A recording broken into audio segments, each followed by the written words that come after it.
You prepared for what's coming. If you are going to participate in asking any questions or making any comments, you may want to go ahead and get yourself something to make notes with and to be able to write down something that you either want to make a comment about or ask a question about from this week's Torah portion as we go through the process of reviewing it. Yes? What? Okay. Everything I said was secret. That's why you had no sound online, just so you know. Shh. You have to learn to read lips to get that. No. That's right. That's okay. No, we got the sound thing fixed hopefully now. We're good? Okay. So if you guys online would go ahead and start typing in your prayer requests or praise reports, Manny will start to take note of that. And we'll start with people here in this room, and then we'll work our way over. That'll give them time to kind of get started there. Anybody here have a praise or prayer they want to come up? Okay, Charles, come on up.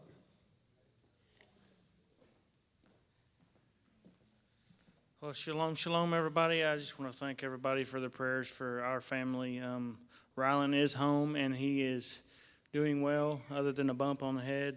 There was no bleeding on the brain or anything. He went through the CAT scan real well, and so just keep him in prayers, and mainly keep me and Mom in prayers, because that was tough to kind of go through, but I know Abba's got it in control, and thanks to this Mishpachah for their love and support and prayers. Amen. Amen. We'll praise Yah for that. Okay, Sarah Beth?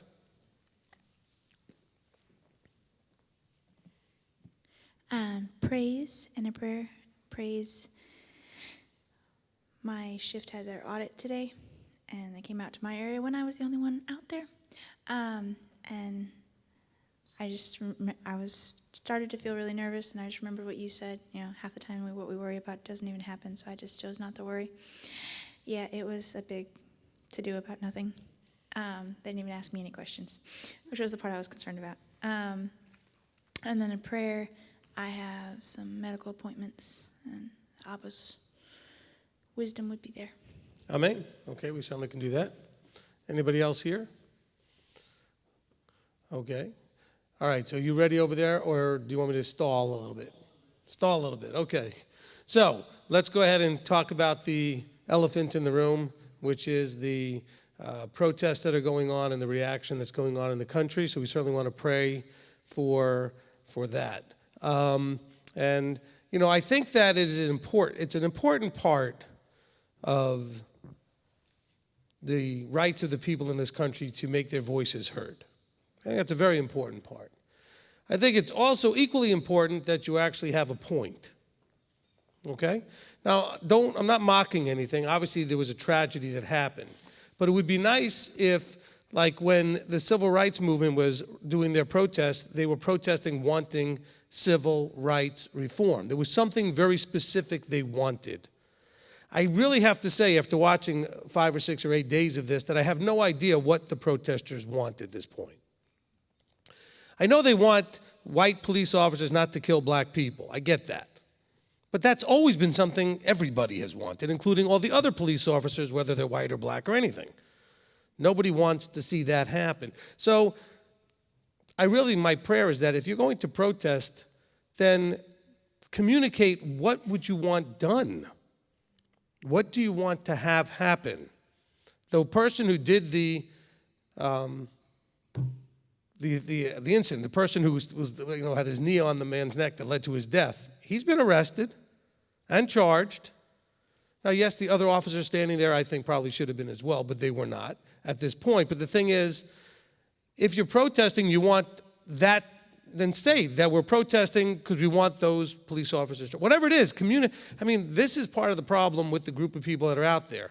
It is very unclear if they're just out there to make a scene or if they really are protesting something. Okay? And so my encouragement would be, look, I'm just a red. What can I do? Okay? I'm looking for effectiveness. Okay? You get a crowd of people and you get your megaphones and your bullhorns and you make a point and you get attention, then you can make a point. The media shows up and you can make a point. That can be very powerfully effective. And I'm all for that. Okay? Because if we can do something to prevent what happened from happening, we should do whatever we can to prevent somebody from being murdered, essentially. But I just want the people to think about standing up also and protesting the rioting. Because way more hideous things have happened and more people have died than the one person who was murdered. Several officers have died. Several other people who were protesting have died. I mean, people are getting killed by the protest. And so this is one of those things where is the cure worse than the disease.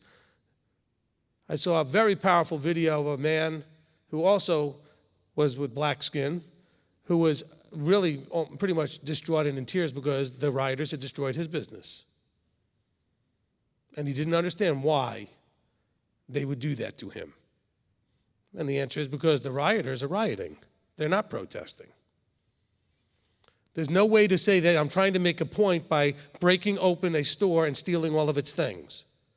Unless the protest is against poverty or something, and then you're saying, you guys have just enslaved us to whatever, and we have only poverty, and so we're going to steal what we need, in which case you would want food, not 57 handbags or pairs of gym shoes, which you see people, and liquor bottles, and whatever else they're stealing, clothing. Okay? They're not, this is just criminal behavior. Now, the sad part is it's stepping on the message because you actually have a dichotomy. You have the people during the day who are protesting and the people at night that are criminally behaving. Not everybody, which, by the way, that was a really great little meme I saw where someone said, if a black person does something bad, that doesn't mean all black people are bad. If a police officer does something that's bad, doesn't mean all police officers are bad. If any group of anything does anything bad, it doesn't mean everybody in that group is bad. So let's be careful that we're not just painting that paintbrush with such wide strokes. Because what's happening is that the country is coming apart at the seams, and it's becoming more and more dangerous to be out there. And they're going to force what I believe they want, which is the backlash from the police and the military, and then they're going to point the finger there. This is going to be exactly what I said a couple of weeks back, that had nothing to do with this, when I talked about when you're in a negative emotional place, and then something comes back at you after you did something, you will not remember that you may have caused it. So, yes, a terrible thing happened, but then people decided to be bad actors as well, and then they're going to say that it's not their fault that these other things happened. Well, why were you lighting churches on fire, businesses on fire, police cars and other cars on fire? We do have a race problem in this country, so let's deal with that. And whether the person was murdered, was any whatever color, it doesn't matter. The police do not need to be using that kind of force and killing somebody who was already restrained and not struggling or anything. I don't know under what conditions that might be justified, but we certainly didn't see anything remotely close to that here. But let's understand that this reaction of the country, and by the way, it's reacting in other countries as well for whatever reason. I can't figure that, except that, you know what it is? Young people say, oh, look, we're getting all those people. This is like the copycat people out there, okay? Someone shoots up a school and sees all the publicity it gets, so someone else says, I'm going to go shoot up a school. So people are doing these rioting, and they see all the publicity that's gotten, so other people say, well, let's do it over in our country, and then we're going to go ahead and get the publicity. We need to pray against this really inappropriate, unproductive, and essentially hideous behavior. Okay, one truly hideous act does not justify other hideous acts. And we need to stand against that. And the sad part is, there's a real message that could be gotten out there. There should be a public outcry against the kinds of things that happen, that, like the one that happened to George Floyd. Which I guarantee you, if you went around and asked half the rioters what this was all about, they wouldn't even know the name of the guy or anything about him. They're just opportunists taking advantage of a chance to get out their youth, anger, whatever that's going on. And so it steps on the whole point, steps on the whole message, it destroys the whole point. And I find that very sad because I think that it's an important thing that we have the ability to protest and to have a voice. And now the people who really should have their voices heard are not being heard because the other bad actors are stepping all over the message. And that's very sad. Okay? I drove by some protesters today in this town, and they were doing what they should be doing. They had signs, they were standing on a street corner, and they were trying to get the attention of those who drove by to what they were screaming about and what was on their signs. That's protesting. Nobody was attacking people, stores, throwing bricks or water bottles or other things or setting anything on fire. Okay? This is not helping. And just like the public needs to have outcry against the abuse of power that happened and this person who was murdered, the public should also outcry against the public's reaction to that. Instead of just waiting idly by. You know, a lady I don't know if she got killed or just got very badly beat because she was trying to stand in front of her store to ask people to leave her store alone, trying to protect her store. And they did not care. How does that help the situation? Okay, the world, remember, we're not in his world. And the world that exists that we live in doesn't have logic or reason, is not rational, is not reasonable. And so now we have to worry about being safe in that place. Well, don't worry. You have a creator that understands where you are and what you're doing. Just make the right decisions, the best decisions you can to avoid. Look, anybody that goes out into those places and something happens to you, why were you there? If you are in a protest or anywhere near a protest and that protest starts to turn into riot, you should leave because you are no longer safe. Because the people that are rioting are going to bring a response at some point. There's only so much you can throw bricks and other things at people who are well armed where they won't respond. And we've seen some of them start to respond. And so nobody wants to see anybody get hurt. So we need to pray that people will start to have, as they say, calmer heads will prevail. There are real issues out there. And this is a real issue. And I think it should be really discussed and addressed, etc. But we have to also address what is it underlying everything that caused the backlash response in the way it was. What's underlying the total callous disregard for any authority that allowed people to do the looting and the rioting that they did?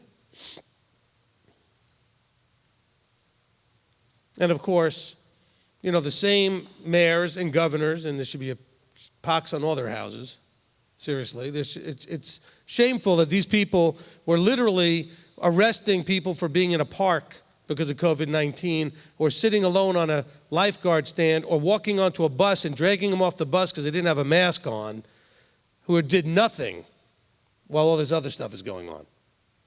Basically backed down, backed away, gave up the 3rd precinct in Minneapolis, and just whatever they did. Shameful. And completely hypocritical.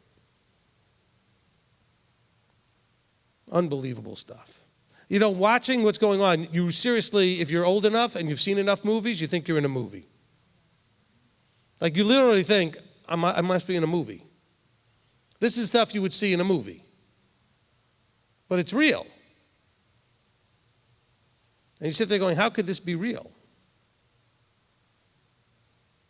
Because we're dealing with the symptoms and the challenges that are going to lead to tribulation, that are going to lead to us almost destroying ourselves. A world that's going to be so screaming out for some sort of authoritarian intervention that it'll be ready for the false Messiah to come in and set everything, quote unquote, right, only to make it much worse. There's a thing called problem, reaction, solution. Okay? It's where those that would like to create a problem so that you'll scream for the solution because there's going to be a reaction to the problem and you'll be screaming and they'll come in and say, oh, here's the solution. But the solution puts you in worse place than you were before. So we need to make sure that we don't get wrapped up in it. Don't get emotionally caught up in it. Try to not get physically caught up in it. And pray that this will just calm down and, and shalom will be restored to some degree. It won't be restored to fullness until Yeshua comes here and brings what he's going to bring. Okay? And there's a reason he's bringing a rod of iron. Because if you think this is bad, it's going to be much worse right before he shows up. Much worse. See, again, I said this, I think, on Shabbat, and I think you need to hear it again. His showing up is not going to all of a sudden just instantaneously make everything wonderful. Everybody's not just going to start cheering when he shows up. As a matter of fact, the armies of the world will be gathered against him in Jerusalem. At the end of Zechariah 14. Uh-oh, watch out, Rabbi, you're doing eschatology now.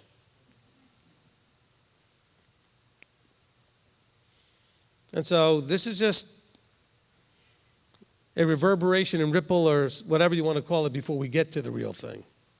So if you think this is any kind of horrific thing, this is nothing. But it's bad. And it should be our prayer that first and foremost that we don't get caught up in it. Don't take sides or be perceived. Just stay out of the fray. Because there's no winning when you get into the fray. The whole point of the fray is to get you caught up in it, where everybody in it loses. Okay? Have empathy, sympathy. I'm not telling you to be aloof. Have empathy and sympathy and compassion for all involved. Just don't get involved. Don't get caught up in it. It's dangerous and it will not actually be effective in any way. Just like what's going on right now is having no effect. Except negative effect. Amen? All right, enough stalling. Manny. Thank you, sir. Appreciate it. I actually would like to pray for a lot of people that contact us during the week. I know it's only Tuesday, but the amount of people I've spoken to online, emails, that message me privately on my own Facebook, on our channel and such. It's hard to believe. I'll just say it this way. I wish people would listen to you. And I can often tell that by the way they speak or by the fruits of their life as it's going right now that they don't listen to you. Even though they say they're your teacher, you're their teacher. And it makes me sad, because I end up repeating a lot of what you basically always say, and it comforts them, but it's things that I know they've heard over and over again, and it seems like even just things they post on their Facebooks constantly, it seems like they understand the whole walking out your own salvation with fear and trembling, and it seems like they have the fear and trembling part down, but they don't have the walk down, And it's really, it hurts me to see them suffer the way they do, knowing that they can have peace, have that shalom, have that strength of heart, strength of mind, if they would only listen. I mean, it's worked for me, it's worked for my family, and it's worked for an incredible amount of people that I've seen that listen, that do it, they shema. They hear it, they do it, they walk it, they talk it, and it presents that fruit of shalom, despite the chaotic, despite the darkness, despite the depressions and the sadnesses and the, family members that we lose, or whatever the case is, the lack of finances, too much month at the end of the money, as you would say, But you still have that peace, that strength of heart, that strength of mind, knowing that he's gonna take care of it. He's got this. Whatever it is, bring it on, Dad. Like, I'm ready. And it's hard. I understand that it's hard, but I wish they would just listen. Well, that's why we did the teaching, Are You Listening? Because we're hearing a lot of stuff, but listening is a different thing than hearing. okay? If you're a parent, you've had this conversation with your children at some point where you said, you're not listening. They're like, I heard you. I said, no, you heard me, but your actions demonstrate that you're not listening to me, okay? And that's why Shema is such a key word, because it's a hearing and doing. And to do, you have to have listened first. You have to understand what is being asked of you, what's being asked of you or what's being asked of you not to do, which is either doing or not doing. But the listening is the hard part. And that's a one-part teaching. Go back and listen to that. Are you listening? Because we have a real hard time listening. You know, Yahweh has said, we've read this in a couple of places over the last couple of months, oh, that they would have such a heart in them to trust and to do and to listen and obey the commandments, and then things would go well with them. He says, but they've rebelled against me since I know them. They've had a heart to do it whatever their own way since I know them. He says, I'm paraphrasing, but that's what he's basically saying. He says, since I've known them, rather than listen to me, they are just stubbornly wanting to do it their own way. Okay? And so this isn't about, by the way, listening to me. And when Manny says he wishes people would listen to me, is because Manny recognizes they're not my words. So we're not here advocating that people have to listen to me, Rabbi Steve. It's about the words of the Father from the Scripture that I expound on that are there to benefit you in your walk. And if you apply them, then you'll be blessed by them. You'll receive what Abba says you'll receive. But the problem is you don't apply them. And I can't tell you how many conversations I have with people and say, well, did you listen to the teaching I did called blah, blah, blah? They say, oh, yeah, as a matter of fact, I'm listening to it now. I said, you might not need to go back and start again. Because they were having the sound go through the airwaves and maybe in and out of their ears or something, but they were not listening to the teaching. And so that's hard. And you have to understand, when you call here, all of the people you will get on the phone, whoever it is, there's 3 or 4 or 5 of us that can answer the phone, all care deeply for you, but also have a very limited capacity to understand why you struggle when you've been given the guidance, because you refuse to do what the guidance tells you to do. It's so frustrating. And by the way, if you call and talk to me, don't be surprised if very quickly in the conversation I say, and what do you want me to do? Not like, and what do you want me to do? But like, and what would you like me to do? Because a lot of times people are calling in, and I don't know and they have issues. Believe me, there's issues that are real that they're going through. But I don't know what they think I'm going to do. These are things they need to deal with, and they know they need to deal with it. And they probably, most of the time, I shouldn't say probably, a lot of the time they know exactly what to do. They just don't want to do it. Or they're afraid of the consequences of doing it. That's hard. You know, you're going to have to make some choices. I'm going to say this is for everybody, not just the person I spoke to today, and I said this to because that person may be watching, but I've said this to a lot of people every week. You're going to go through stuff. Put your own word in there. You're going to go through stuff, whatever that stuff is. And you're either going to decide that it's okay and take it and tolerate it and understand and accept it, or you're going to do something about it. What is unacceptable is to have it happen and then just whine about it.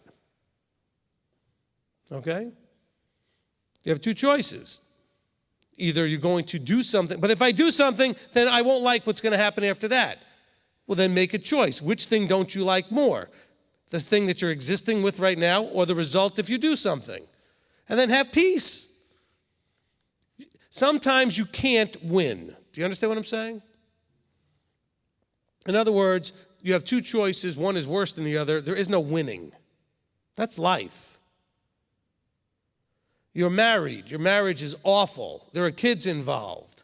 Staying is awful. Divorce is awful. Okay, so nothing is actually good there, but you have to make a choice. I get a lot of those phone calls. Okay? But you have to make a choice. But you're always looking for the answer where you get to win. This isn't the life in which we get to win. What we're doing now is so that we can get through this life and win, if you understand what I'm saying. He's not promising you victory now. That's Christianity. Go to Sunday church, you want that. They'll promise you victory now. Amen? They'll promise you that right away. You walk in the door, claim whatever, and name it, and this, and altar call it, and boom, claim victory.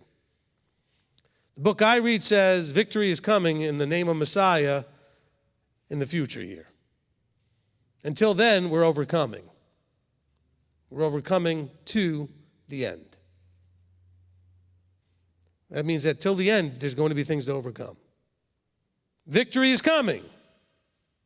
I promise you, it's coming. But he never said you're going to have it this week. Now, you may have some small victories, don't get me wrong. But you're going to have to make some very challenging decisions and choices. And you have to have peace with them. So I understand where Manny's coming from as far as praying for all those people that call us.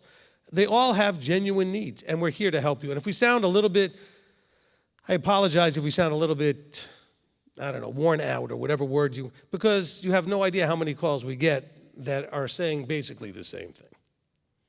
And the body is really suffering from, I guess I have to say it the way I've been saying it. It's a heart problem. I don't mean a heart like heart of the matter problem. I mean like a heart problem, like having heart to make the tough decisions and walk with them and in them and just do it. You don't want the consequences of your choices, but you don't like the consequences of your lack of choice. In other words, your indecision, your lack of making a choice, the reason you don't like that either. You're going to have peace with one or the other. Okay? If you're going to stay in your situation, then stay and accept it. If you're going to get out of your situation, then get out and accept the consequences of that. Whatever the situation. I'm not just talking about marriages or whatever. I'm talking about whatever situation you're in. Do nothing or do something, but be at peace with your choice. Own that it's a decision. Doing nothing is still a choice. Own that. Remember, own it doesn't have to go to fix it. It's got to start with own it. Because you can own it and decide that you're not going to fix it. But own it at least. That you chose to leave it and not fix it. Because it may not be fixable. It is what it is. Okay, go ahead. Thank you, sir. Appreciate that. Look, you can go anywhere else and turn on a different channel, so to speak, and get all the fluff you want. But I want you to find shalom in a world not his. Okay? And you're not going to get that from ear-tickling words. You're going to only get there with the truth. And not just the truth about figuring out the calendar, the nature of the Godhead, or whatever. I mean the truth about life. Okay? This ministry is going to tell you the truth about life. Amen. Okay? And you're not going to like that, and it is what it is. I have peace with that. I'll throw it out there, and if you don't want it, just let it just wash past you. It's your choice. Okay? Go ahead. There's a line from that one series that I think sums up Genesis to Revelation perfectly. Easy has never been the way of our people. No. He never promises you easy. It's just like I was just listening to the clip I just posted from Peace in the World Not His, Part 4. I just posted a clip on the TikTok and Facebook.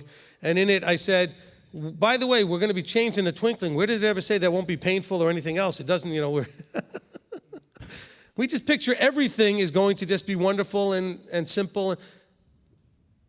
He doesn't say that. Nothing about what he's done in this world with us since we made our choices, starting with Adam and Chava, has been easy. Matter of fact, he said, once I throw you out of the garden, everything you do is going to be with labor and toil and effort.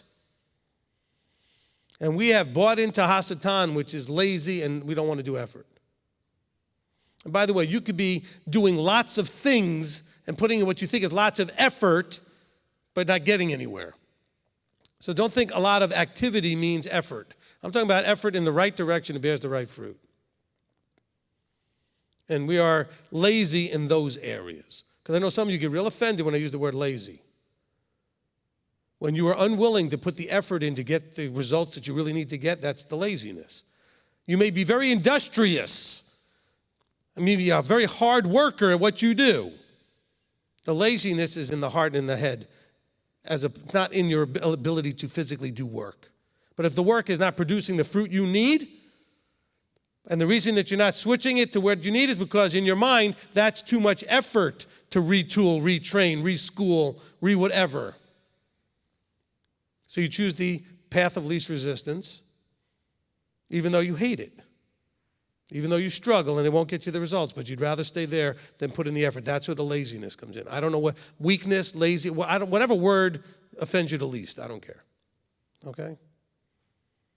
He wants you to go outside of your comfort zone. The only way to get to the truth and get to the life that he wants you for is to get out of the comfort zone. If what you were doing would have gotten you where you wanted to go, then you'd be there already. Period. So obviously you need to do something different. He tells you what that looks like. You don't have to listen to him. He's only the creator of the whole universe. He only made you and set everything in motion and holds all things together. Why would you listen to him? You know? But that's been the problem in the book from Genesis to Revelation. People deciding that we don't need to listen to him. We can figure it out ourselves. You guys were here for a Torah study, right? Look, the world is getting worse and people are not getting any better, especially within the body. And I just feel the need to preach every moment I get and wake people up. Whether it's during announcements or prayer time, because this is where the rubber meets the road.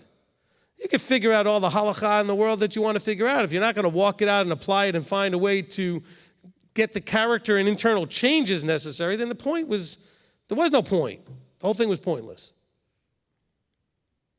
He doesn't just need you to not work on Saturdays and keep certain feasts and eat a certain way. That's not the point of everything. Those are some of the mechanics of it, but that's not the point. Anybody can still be a frustrated, worried, untrusting, whatever, fearful, blah, blah, blah, blah, fill in all of the negative characteristics and do the mechanics correctly. The mechanics don't change you, just in the mechanics alone. Okay? All right, go ahead. People are loving this, by the way. They're wanting to know where they sign up for the classes. Just keep coming every week. Just come every Tuesday and every Saturday. I was just going to say, there's nothing official about it. You make a decision, and guess what? We're in class. Class is in session. There's your teacher. Okay, I'm going to say something for all the people that are local. I don't want to be insulting. You guys who never come out, when I go out, you have no idea how many nuggets you miss. Period. Okay? And most of you don't. Well, not the people in this room. Most people in this room do. But a lot of people in this congregation never come out, never, or they don't, come by when, I'm telling you, I goof off plenty and everything else, but if you're sitting with me, I only know how to be this. I don't know how to social just chit-chat. So if I'm sitting at your house at a picnic table and everybody's just, having some food and drinking or whatever, just socializing, it will turn into this. Ask Manny. That happened the other night at his house. Okay? That's what I do. So if you like this, I don't know why you don't stay for Oneg and stay later all the way till Five Guys, wherever else we go. Because if I'm there, you're going to probably get this, because that's all I know how to do. Okay? So let that be something to all you people planning to move here. I see all these people move here, but I don't see them here at 8, 9, 10, 11 o'clock at night, and Manny looks around at Five Guys, and it's midnight. Where is everybody? Well, they didn't have the staying power to get the last nugget. I'll tell you what. If I had a teacher, and that teacher was where I could be with them, I would be there wherever anything. I wanted to get every possible thing that would come out of that person's mouth. And it's not because I want a big crowd around me. I'm just making a point. Okay? And it's funny how the secular world does this. When I was, we'll get people really go back to the old days. When I was in Amway, no, I'm serious. back in the 80s, and one of the big diamonds, the big millionaire guys was in a room, everybody tried to get pushed through the crowd to get an ear to hear anything that would come out of that guy's mouth to teach them worldly things and how to make money in a worldly way, whatever. But would you be pushing through to hear one of the apostles? Would you be pushing through? Oh, you think, oh yeah, I would, because he's... Not everybody did. Or to push through to hear Yeshua, or push, the teachers that were around. But there, I used to wonder when we used to have our services on Shabbat in Knoxville years ago, after it ended, we'd have an oneg, and this was maybe, we had 11 o'clock service, I think, so we were done by about 1 or whatever it was, or 10 o'clock. We had a morning service so that I could get to, what time was it, 10? We had a 10 o'clock service, we're having lunch by about 1. It was a shorter service back then. I didn't talk as long. But, actually the teaching was longer, but we didn't do as long with some of the other things, because I did 90-minute teachings. But the thing is, we were done, and I couldn't believe where people would disappear. I was like, where do you have to go? It's Shabbat, it's 1 o'clock in the afternoon, and you have a teacher right here. But yet we have, most of the congregations moved here, and most of them never come out with us. Ladies do more than the guys. Manny all the time is going, where are all the guys? Right? And then he's saying, oh, I better keep quiet because I like that I have Rabbi to myself. He says, not that I'm complaining. It's kind of like bittersweet, exactly. All right, go ahead. Let's try to do this now. I'll try to get past these real quick. Okay, Erica Barker, many thanks and praises to Yahweh for all his grace and mercies every day. Alan Genie, prayer for our daughter-in-law, Susanna, who is due any day now with our third grandchild. First granddaughter. Amen. Amen. Carrie, prayers for terrible stomach pain and vomiting since Sunday night. Shirley, prayers for BFF, who is having health issues. Praise him for mercy, favor, and safety. Hold on, let me interrupt. Yes, sir. This is an important little public service announcement. It is all well and good when something goes wrong and you call the ministry. If you have a major health issue, and I'm saying Carrie, I'm not saying she didn't do this, but I'm just saying is, go to the doctor, go to the hospital, go to urgent care, then call us. Or call us on the way. Don't call us like you don't know what to do. If you're having some sort of a major medical something, call 911 first, or go to the hospital first, then let us know what's happening. Okay, don't call us first. Because this happens a lot, okay? Just so you know. And then we have to say, where are you? I'm at home. Go. You're having a major, serious episode. Do that first. We'll pray for you. Don't worry about it. Go. Okay? So Carrie, if you have not and you're having major, then you need to go get that looked at. Okay? We don't just stand around and think, well, I'm just going to pray about it. If you're having something major, go find out what it is. Well, I don't like allopathic doctors. I don't like doctors.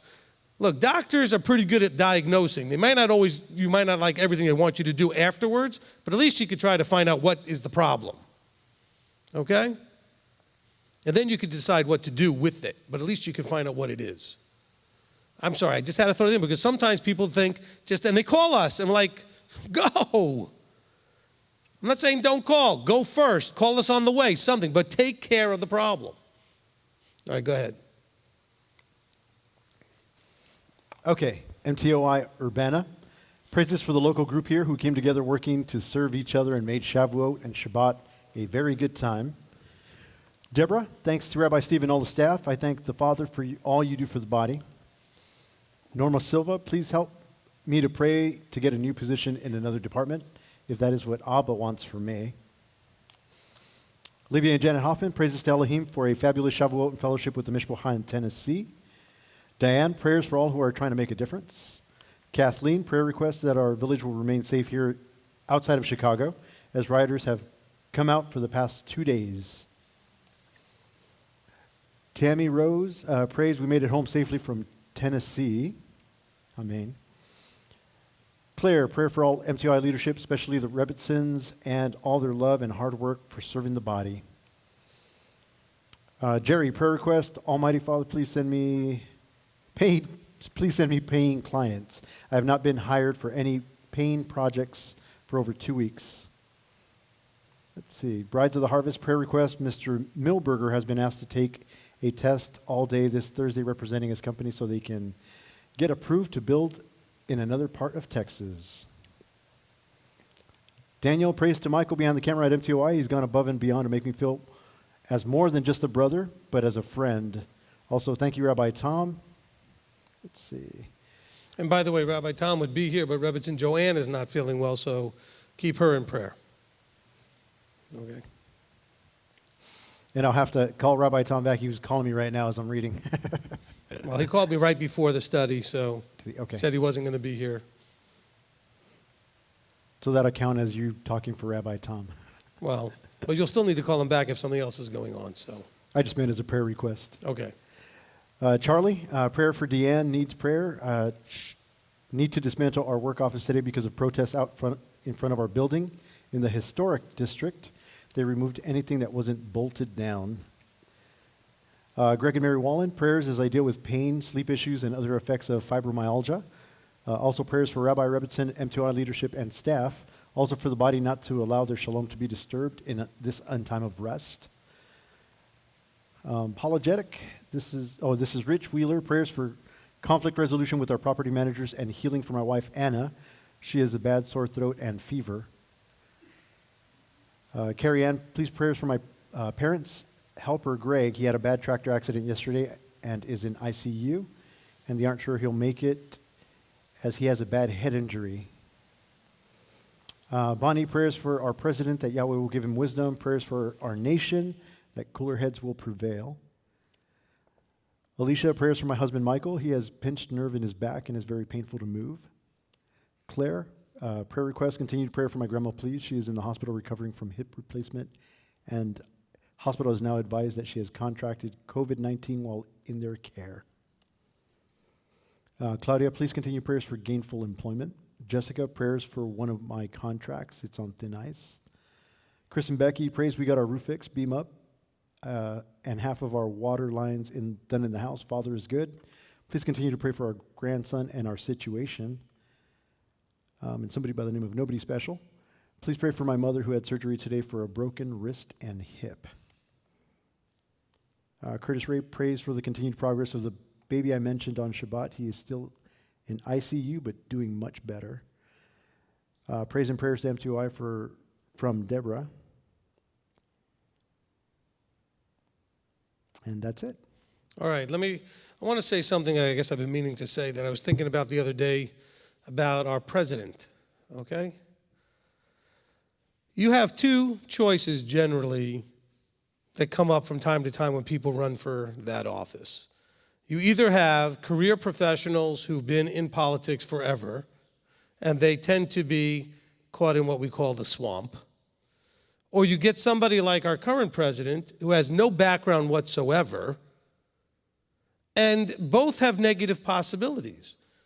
Why is everybody surprised when our president says really stupid things, and he does, that are really not appropriate as a president because he's never been one or involved in it and doesn't know that you can't do whatever he thinks he can do sometimes as president. Look, I like this president, don't get me wrong. I'm just saying but he's going to say things that I go, oh goodness, why did he do that? But he has no background in this. And but I don't want people thinking, well, that's why they shouldn't have voted for him. No, because the alternative is to get something that's more of the same entrenched, swampy, awful. So you don't have good choices here is what I'm saying. But you need to be patient with it either way. At some point, we're going to get another swampy type person in there, and we're going to have to deal with that and be patient. Okay? Somebody is part of the system. And sometimes we're going to bring in another person who is an outsider from the system because the people like to kind of go both directions from time to time. And the outsider may not have a whole lot of background. Because look, you got a guy like Reagan, right? Reagan at least was governor first. So he had some training to understand how that stuff worked. Trump had none. I think we need to be a little bit more patient with the man saying some of the things he says. He's not saying them because he's trying to become the dictator of the world. He's saying them because he just doesn't know anything else to say, and he just wants the stuff to stop or be fixed or whatever it is. But we have to recognize the limitations. You put him in office. I helped put him in office. And I expected him to make some mistakes. I also expected him to do most of the things that he did do, because he did almost everything he promised to do. But really, you have to recognize that he's not a professional. He wasn't raised in that environment knowing how that whole system works, which is why we put him in there. Okay? And I'm not saying this about this president, because if we live long enough through the next 4 or 5 or 6 presidents, you're going to see this kind of rotation back and forth between the systemized person and the outsider. And just so you understand, if you get a systemized person, you're getting a systemized person. So you know what that means. If you're getting an outsider, you should know what that means. The outsider is not necessarily going to have the training and background to understand how things actually function in the position. This happens in smaller positions like mayors and governors and bigger ones like the president. I think we need to understand that, okay? We understand his limited experience up to this point, and then he became president. So why are we surprised? Just keep that in mind, okay, when you respond and react. I'm certainly not defending anything he's done that was dumb. He's done a lot of dumb things. Everybody does. And he said a lot of dumb things. Everybody does, okay? And if you want to, you just take, both candidates for president and play all of the things they've ever said over the last year and a half, lots of dumb stuff from both of them. So you get to choose which one you prefer, okay? But just recognize one's coming from a swamp and the other one's coming from the outside. Both of those are things that we don't necessarily desire. We'd like somebody that was better trained but from the outside, if that's possible, okay? But it's not, okay? So just, when somebody mentioned, praying for the president, just realize, and by the way, he's tried to put really good people on staff to help him, and they've bit him in the back, most of them, and they've blown up in his face, and because he just trusted people who trusted people and put them in positions or whatever. Because he ended up hiring mostly people that are swamp. Because you can't bring all the outsiders in. Somebody has to know how things work. So you're kind of stuck in the mud or the swamp or whatever you want to call it.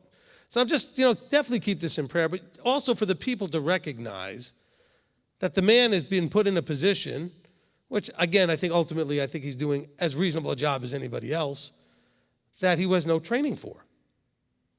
And that's not to say that that's why, we shouldn't have put him in. Well, no, there was reasons to put him in. And by the way, if it had been the other candidate, we'd be all having reasons why we don't like her either. Okay?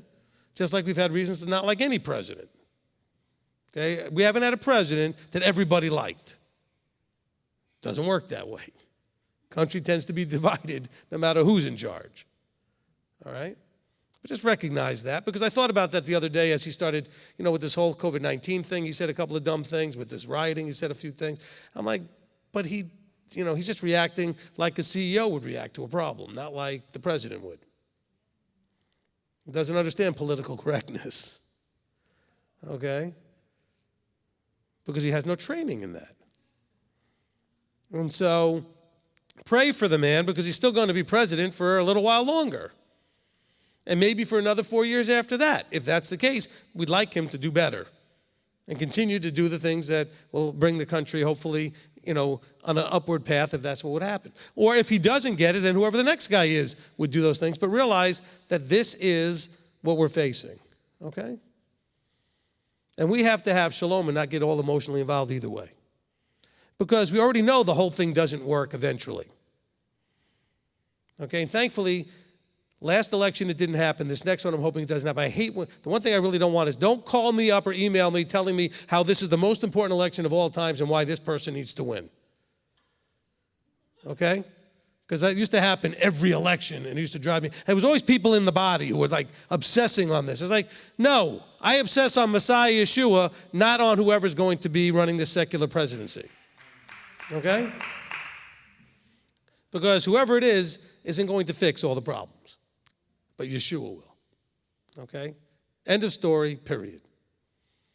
Okay? Amen? Amen. Okay. Wow, it's almost 9 o'clock. We can start reading.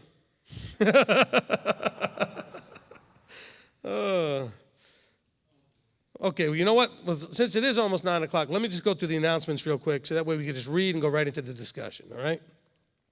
Okay, so for the slides, we're just going to go into the announcements real quickly here. All right, so I do want to welcome any guests that we have online. Okay, we don't have any guests here. Everybody here is kind of regulars here, but online I'm sure we might have a few guests. Let's hopefully make them welcome. And if you're a guest, please behave appropriately for being a guest in a Torah study with a group, an organized gathering that you're here as a guest. Respect the leadership in the room. What do you got, Kurt and Rob in there? Okay, Kurt and Rob are online there with Manny, trying to maintain the peace in the room. Okay? If anybody behaves poorly, let them handle it. They will try to calm it down or, put the person on timeout or whatever has to be done, but allow it to be handled by the leadership, please. Okay. We do this every week, every Tuesday, so you're welcome to come back next week, so every week. We don't always take an hour to get started, so we don't not do this sometimes, but we usually get started a little quicker than this. But we do have some extraordinary things happening between pandemics and rioting and protests and everything else. So the world is the only thing we don't have going on yet at this time is a war. So, add that to the mix and maybe some floods and then we'd have now we'd be in the book of Revelation having a lot of fun. Okay?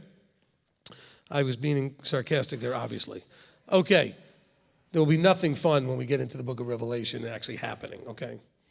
So we do this every week. We also have a youth program called Parsha Pearls.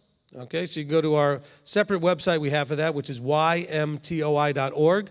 I want to make sure that's clear because sometimes people look for that on our MTOI website, although there is a link there that will take you to the YMTOI page, but you do want to go to ymtoi.org, and the program's called Parsha Pearls. The weekly Torah portion are called Parshiot, okay? So they're the Torah portions, and so it's Parsha Pearls. It's a free program.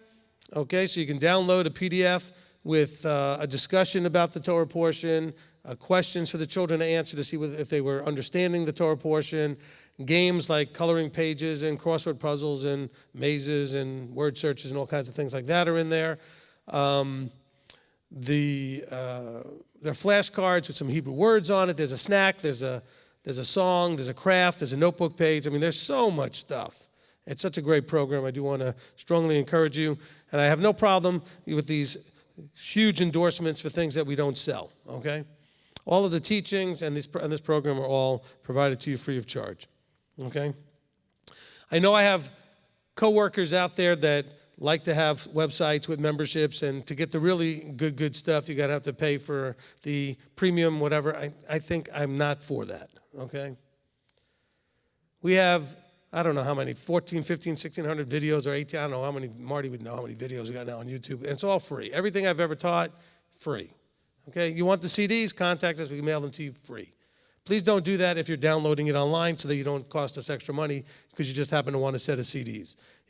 That's the best way for you to get the teachings and you have bandwidth issues, whatever, let us know. We'll send you the CDs, okay? And we do that also free, all right? So just, not with a suggested donation and all other things, which is selling sideways. I'm not a big fan of that sideways sale. For a suggested donation that's selling, okay?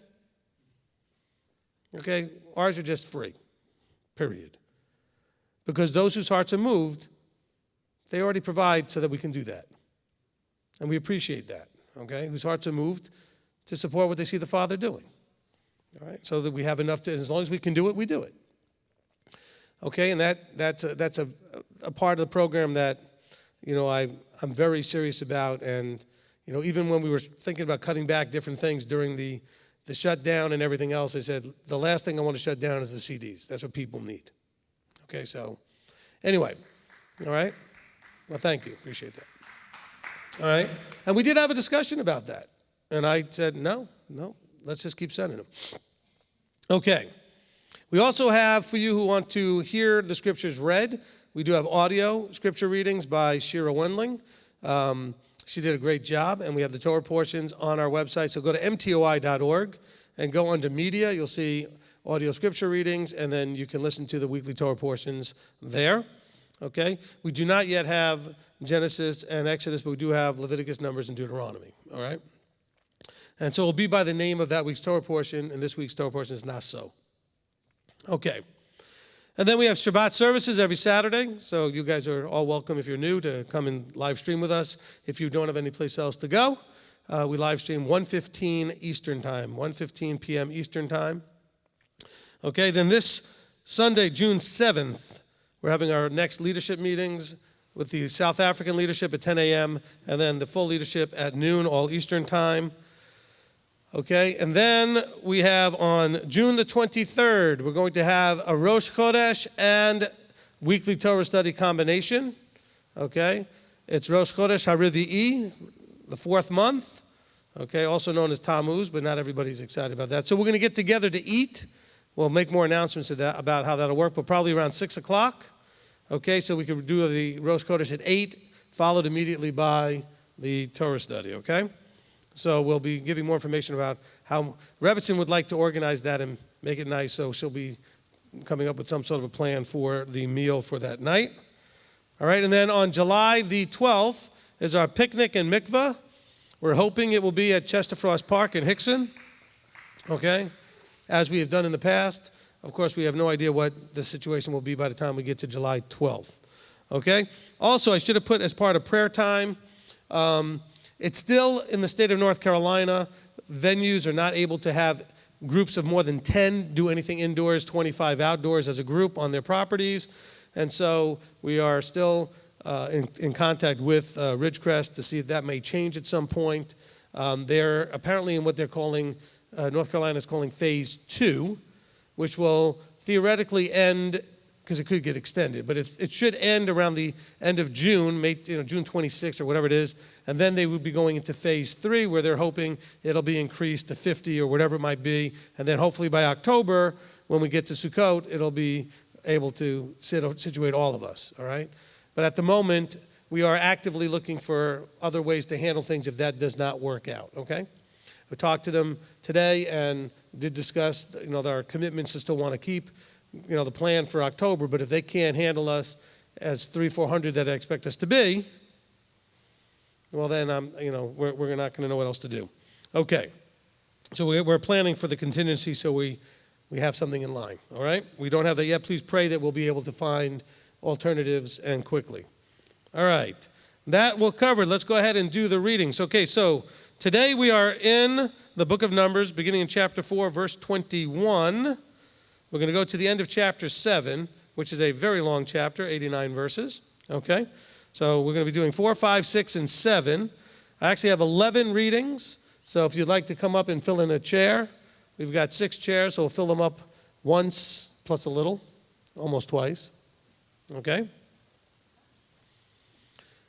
So Naso, what does Naso mean? It means take, okay? Naso means take.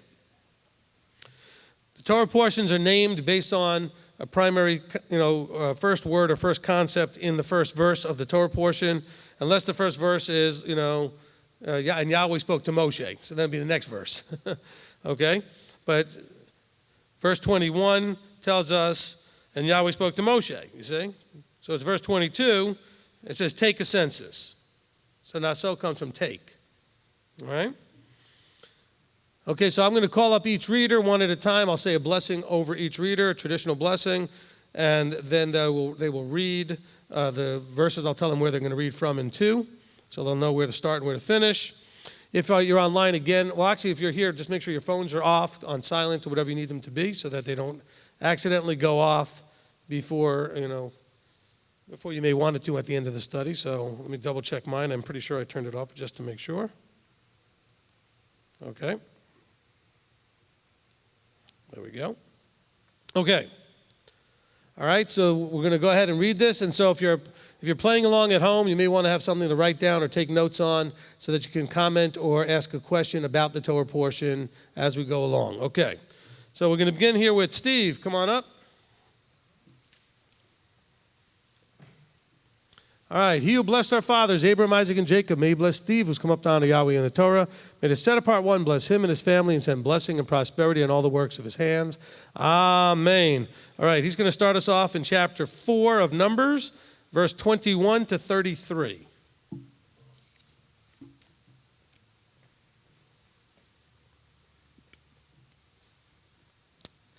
And Yahweh spoke to Moshe, saying, take a census also of the sons of Goshen by their father's house, by their clan. Register them from 30 years old and above, even to 50 years old, and all who enter to perform the service, to do the service of the tent of appointment. This is the service of the clans of Goshenites in serving and bearing burdens. They shall bear the curtains of the dwelling place and the tent of appointment with all its coverings, the coverings of fine leather that is on it, and the covering of the door of the tent of appointment, and the screens of the courtyards, and the covering of the door of the gate of the courtyard, which is around the dwelling place, and the slaughter place, and the cords, and all the equipment for their service, and all that is made for them, so shall they serve. At the mouth of Aaron and his sons is all the service of the sons of the Goshenites, and all their burdens, and all their service, and you shall appoint them to the duty of all their burdens. This is the service of the clans of the sons of Goshen in the tent of appointment, and their duties be under the hand of Ishmar, the son of Aaron, the priest, as the son of Merari. Register them by their clan and by their father's house. Register them from 30 years old and above, even to 50 years, and all who enter the service to do the work of the tent of appointment. And this is the duty of their burdens, according to their service for the tent of meeting, and the boards of the dwelling place, and the bars, and its columns, and its sockets, and the columns around the courtyard with their sockets, and their pegs, and their cords, with all the equipment, and all their service, and assign to each by name the equipment of the duty of the burden. And this is the service of the clans of the sons of Merari, as they all service the tent of appointment under the hand of Ishmar, the son of Aaron, the priest. Amen. Amen. Amen. Okay, thank you, Steve. Okay, next up, Charles. He who blessed our fathers, Abraham, Isaac, and Jacob, may he bless Charles, has come up to honor Yahweh in the Torah. May the set apart one bless him and his family and send blessing and prosperity in all the works of his hands. Amen. Okay, Charles is going to take us now from verse 34 to the end of the chapter.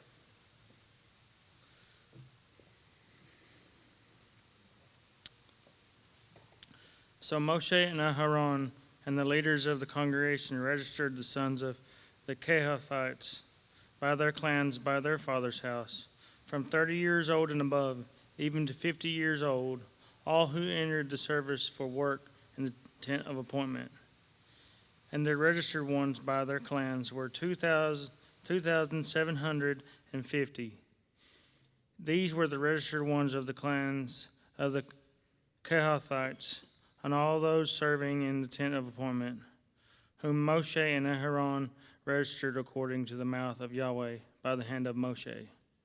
And those registered ones of the sons of Gershon by their clans, by their father's house, from 30 years old and above, even to 50 years old, all who entered the service for work in the tent of appointment. The registered ones by their clans, by their father's house, were 2,630. These were the registered ones of the clans of the sons of Gershon, of all who served in the tent of appointment, whom Moshe and Aharon registered according to the mouth of Yahweh. And those of the clans of the sons of Merari, who were registered by their clans, by their father's house, from 30 years old and above, even to 50 years old, all who entered the service for work in the tent of appointment. The registered ones by their clans were 3,200. These were the registered ones of the clans of the sons of Merari, whom Moshe and Aharon registered according to the mouth of Yahweh by the hand of Moshe. All the registered ones of the Levites, whom Moshe and Aharon and the leaders of Israel registered by their clans and by their fathers' houses, from 30 years old and above, even to 50 years old, all who came to do the work of the service and the work of bearing burdens in the tent of appointment. Their registered ones were 8,580. According to the mouth of Yahweh, they were registered by the hand of Moshe, each according to his service and according to his burden. Thus were they registered by him as Yahweh commanded Moshe. Amen. Amen. Okay, thank you, Charles. Okay. George. He who blessed our fathers, Abraham, Isaac, and Jacob, may he bless George, who's come up to honor Yahweh in the Torah. May the set apart one bless him and his family and send blessing and prosperity in all the works of his hands. Amen. Okay, George is going to take us now into chapter 5 and read verses 1 through 15.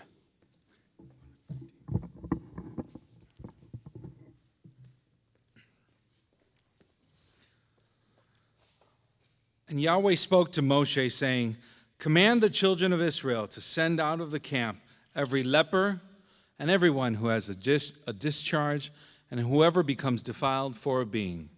Send out both male and female. Send them outside the camp so that they do not defile their camps, in the midst of which I dwell. And the children of Israel did so, to send them outside the camp. As Yahweh had spoken to Moshe, so the children of Israel did.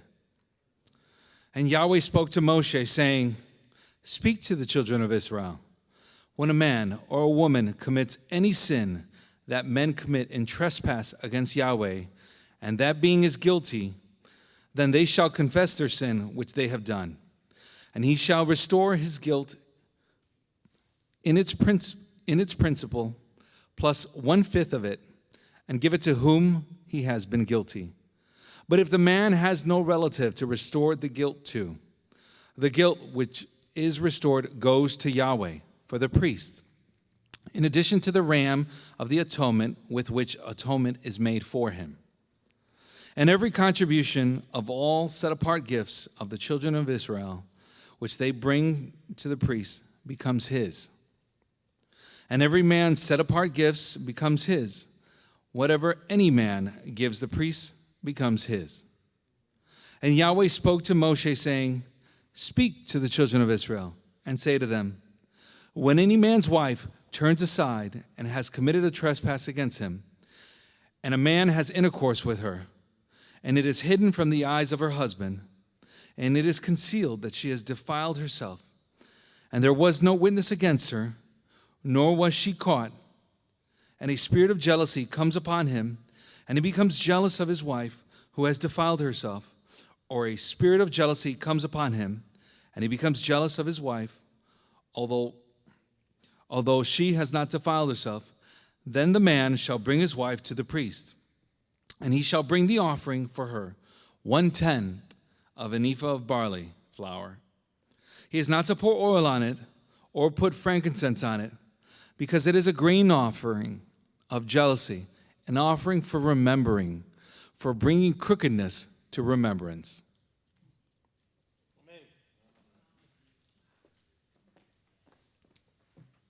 I got caught up in that, and I almost forgot to come back up here.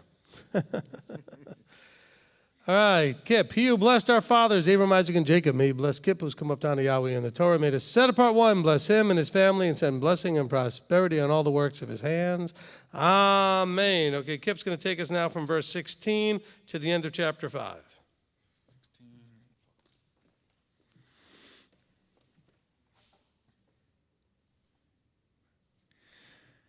And the priest shall bring her near, and shall make her stand before Yahweh.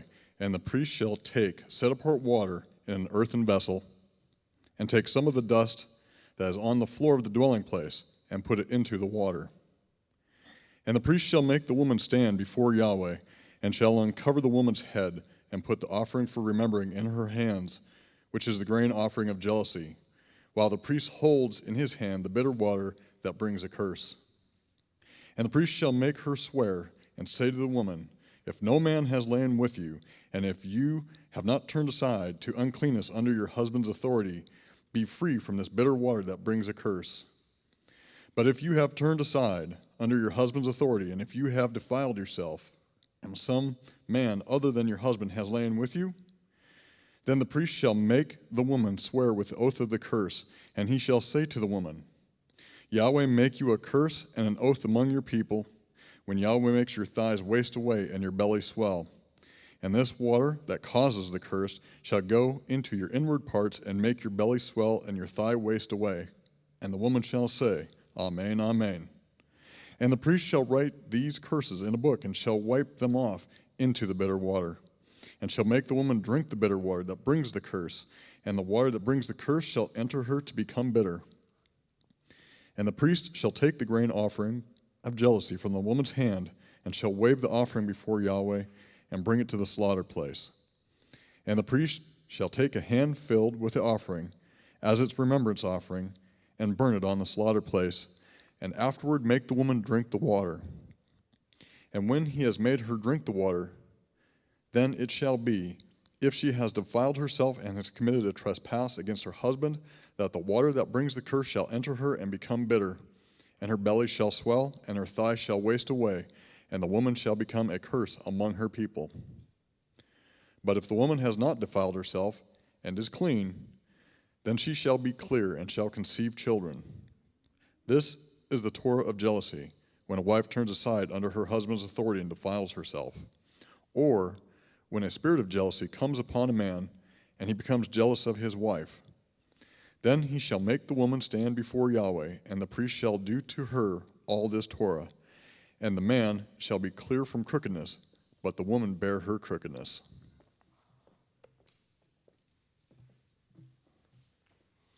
Amen. All right, Gabe.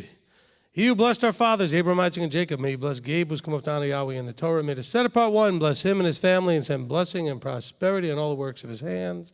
Amen. Okay, you're going to take us now to chapter 6 and read verses 1 through 12. And Yahweh spoke to Moses, saying, Speak to the children of Israel, and say to them, When a man or woman does separate by making a vow of a Nazarite to be separate to Yahweh, he separates himself from wine and strong drink. He drinks neither vinegar of wine nor vinegar of strong drink. Neither does he drink any grape juice nor eat grapes or raisins. All the days of his separation he does not eat whatever is made of the grapevine from seed to skin. All the days of the vow of his separation, a razor does not come upon his head until the days are completed for which he does separate himself to Yahweh. He is set apart.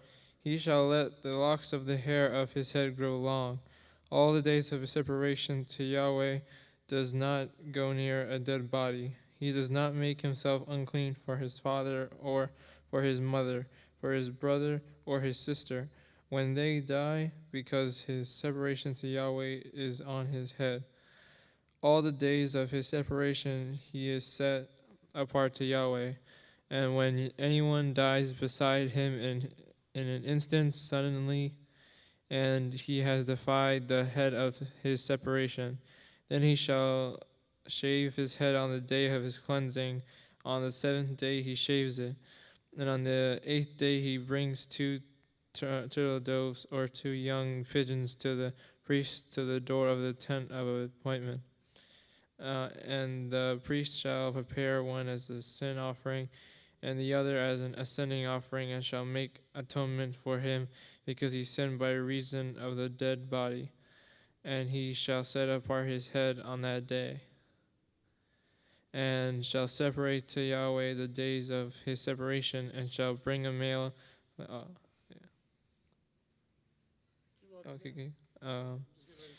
a year old as a guilt offering, but the former days are not counted, because his separation was defied. Amen. All right. Sarah Beth?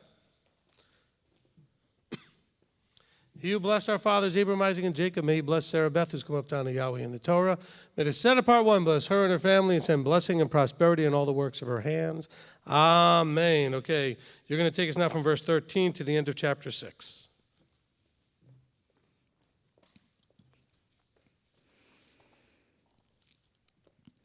And this is the Torah of the Nazarite. When the days of his separation are completed, he is brought to the door of the tent of meeting, and he shall bring his offering to Yahweh, 1 male lamb a year old, a perfect one. as a burnt offering, and 1 ewe lamb a year old, a perfect one, as a sin offering, and 1 ram a perfect one, as a peace offering, and a basket of unleavened bread, cakes of fine flour mixed with oil, and unleavened thin cakes anointed with oil, and their grain offering with their drink offerings. And the priest shall bring them before Yahweh, and prepare his sin offering and his burnt offering. And he shall prepare the ram as a peace offering to Yahweh, together with the basket of unleavened bread. And the priest shall prepare its grain offering and its drink offering. And the Nazarite shall shave the head of his separation at the door of the tent of meeting, and shall take the hair from the head of his separation, and shall put it on the fire which is under the slaughtering of the peace offering. And the priest shall take the boiled shoulder of the ram, and 1 unleavened cake from the basket, and 1 unleavened thin cake, and put them upon the hands of the Nazarite, after he has shaved his hair of separation. Then the priest shall wave them, a wave offering before Yahweh. It is set apart for the priest, beside the breast of the wave offering, and besides the thigh of the contribution. And afterwards the Nazarite shall drink wine. This is the Torah of the Nazarite, who vows to Yahweh the offering of his separation, and besides that, whatever else his hand is able to provide, according to the vow which he takes, so he shall do according to the Torah of his separation. And Yahweh spoke to Moshe, saying, Speak to Aharon and his sons, saying, This is how you bless the children of Israel. Say to them, Yahweh bless you and guard you. Yahweh make his face shine upon you and show favor to you. Yahweh lift up his face upon you and give you peace. Thus they shall put my name on the children of Israel, and I myself shall bless them. Amen. Amen. He who blessed our fathers, Abraham, Isaac, and Jacob, may he bless Kathy, who's come up down to Yahweh in the Torah, made a set-apart one, bless her and her family, and send blessing and prosperity in all the works of her hands. Amen. Okay, you're going to start off this long chapter, chapter 7. Yeah, just starting it. But you do have one of the larger parts. It's 1 through 17. Okay. Okay? Thank you.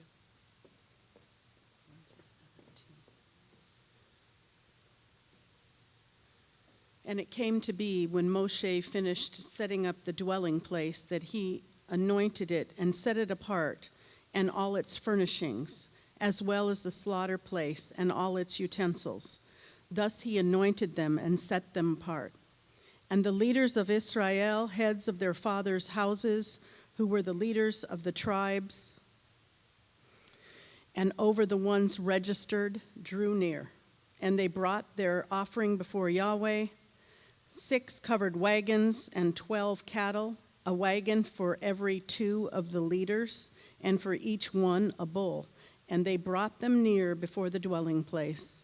And Yahweh spoke to Moshe, saying, Accept these from them, and they shall be used in doing the service of the tent of appointment, and you shall give them to the Levites, each one to his service.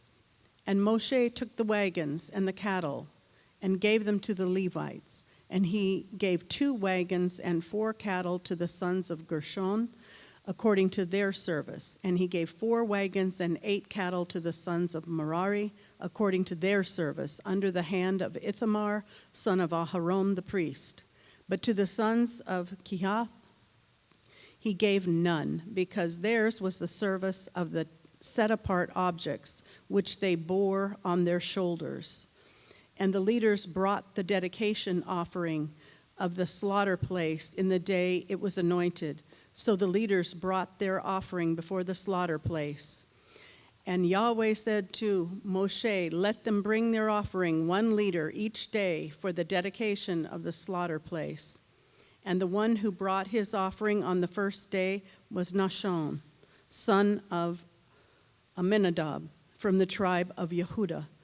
And his offering was 1 silver dish, the weight of which was 130 shekels, 1 silver bowl of 70 shekels, according to the shekel of the set-apart place, both of them filled with fine flour mixed with oil as a grain offering, 1 gold ladle of 10 shekels filled with incense, 1 young bull, one ram, one male lamb a year old as an ascending offering, one male goat as a sin offering, and as the slaughtering of peace offerings, 2 cattle, 5 rams, 5 male goats, 5 male lambs a year old. This was the offering of Naso, son of Aminadab.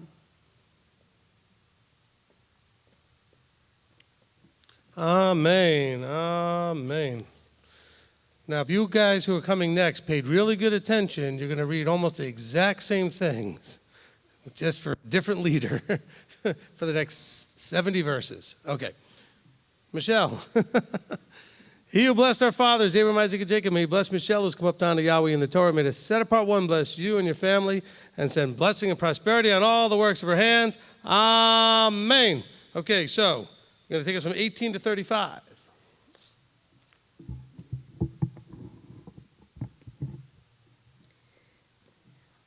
On the second day, Nathanael, son of Tuar, leader of Yishakar, brought near. He brought his offering 1 silver dish, the weight of which was 130 shekels, 1 silver bowl of 70 shekels, according to the shekel of the set-apart place, both of them filled with fine flour with oil as a grain offering, 1 gold ladle of 10 shekels filled with incense, 1 young bull, 1 ram, 1 male lamb a year old as an ascending offering, 1 male goat as a sin offering, and as a slaughtering of peace offering, 2 cattle, 5 rams, 5 male goats, 5 male lambs a year old.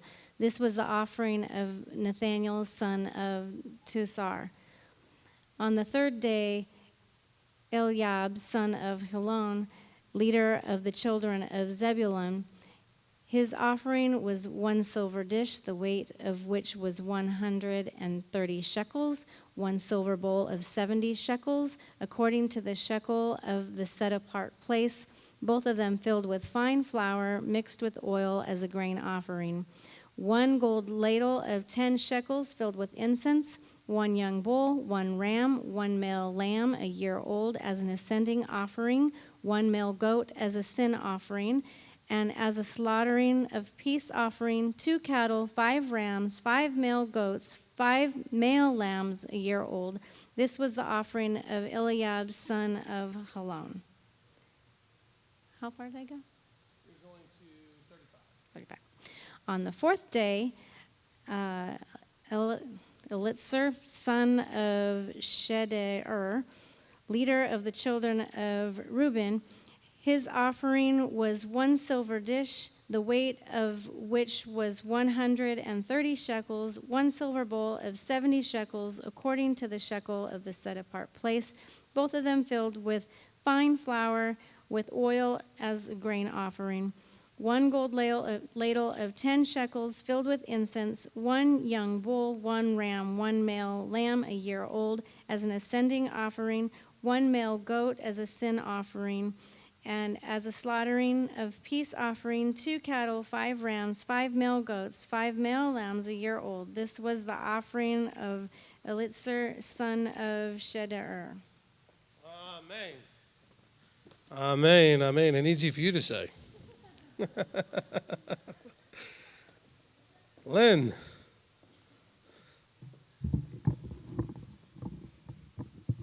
All right.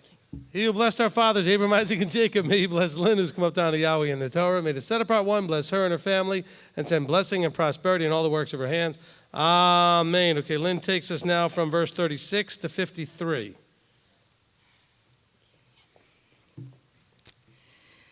On the 5th day, Shelumiel, son of Surishadai, leader of the children of Shimon, his offering was 1 silver dish, the weight of which was 130 shekels, 1 silver bowl of 70 shekels, according to the shekel of the set-apart place, both of them filled with fine flour with oil as a grain offering, 1 gold ladle of 10 shekels filled with incense, 1 young bull, 1 ram, 1 male lamb a year old as an ascending offering, 1 male goat as a sin offering, And as a slaughtering of peace offerings, 2 cattle, 5 rams, 5 male goats, 5 male lambs a year old. This was the offering of Shemuel, son of Shurishadai. On the 6th day, Eliasaph, son of Deuel, leader of the children of God, his offering was 1 silver dish, the weight of which was 130 shekels, 1 silver bowl of 70 shekels, according to the shekel of the set-apart place, both of them filled with fine flour mixed with oil as a grain offering, 1 gold ladle of 10 shekels filled with incense, 1 young bull, 1 ram, 1 male lamb a year old as an ascending offering, 1 male goat as a sin offering, and as a slaughtering of peace offerings, 2 cattle, 5 rams, 5 male goats, 5 male lambs a year old. This was the offering of Eliasaph, son of Deuel.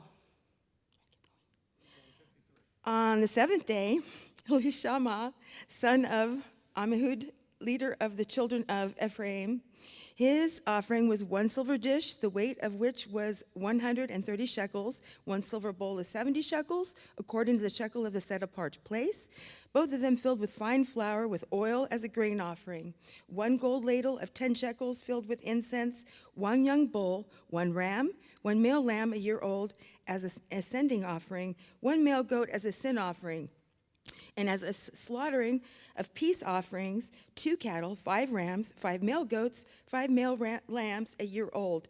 This was the offering of Eliashama, son of Ammihud. And on the 8th day, the guy did the same as the other guys on the other 7 days. And on the 9th day, no, guy. All right, come on up. And then Manny, I guess you could be last. All right. He who blessed our fathers, Abraham, Isaac, and Jacob, may he bless Rebus and Julie, who's come up down to Yahweh in the Torah. May the set-apart one bless her and her family and send blessing and prosperity in all the works of her hands. Amen. Okay, you're going to take us from 54 to 71. Okay. Oops.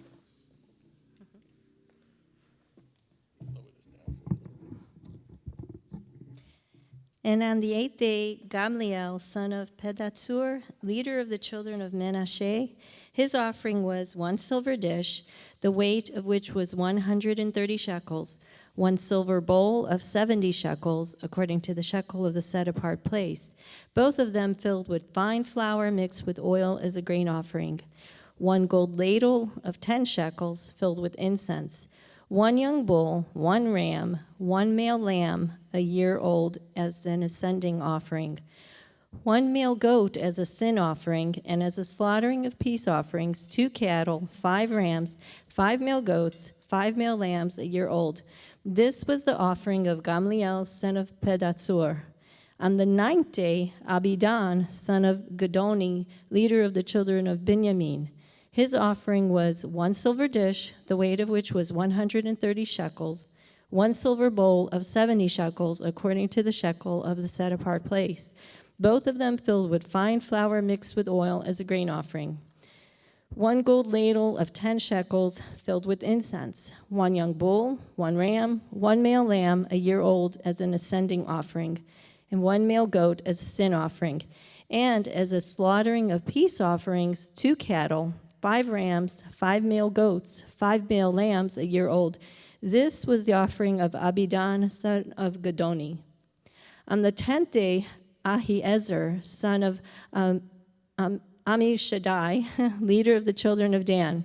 His offering was 1 silver dish, the weight of which was 130 shekels, 1 silver bowl of 70 shekels, according to the shekel of the set-apart place, both of them filled with fine flour mixed with oil as a grain offering, 1 gold ladle of 10 shekels filled with incense, 1 young bull, 1 ram, 1 male lamb a year old as an ascending offering, 1 male goat as a sin offering, and as a slaughtering of peace offerings, 2 cattle, 5 rams, 5 male goats, 5 male lambs a year old.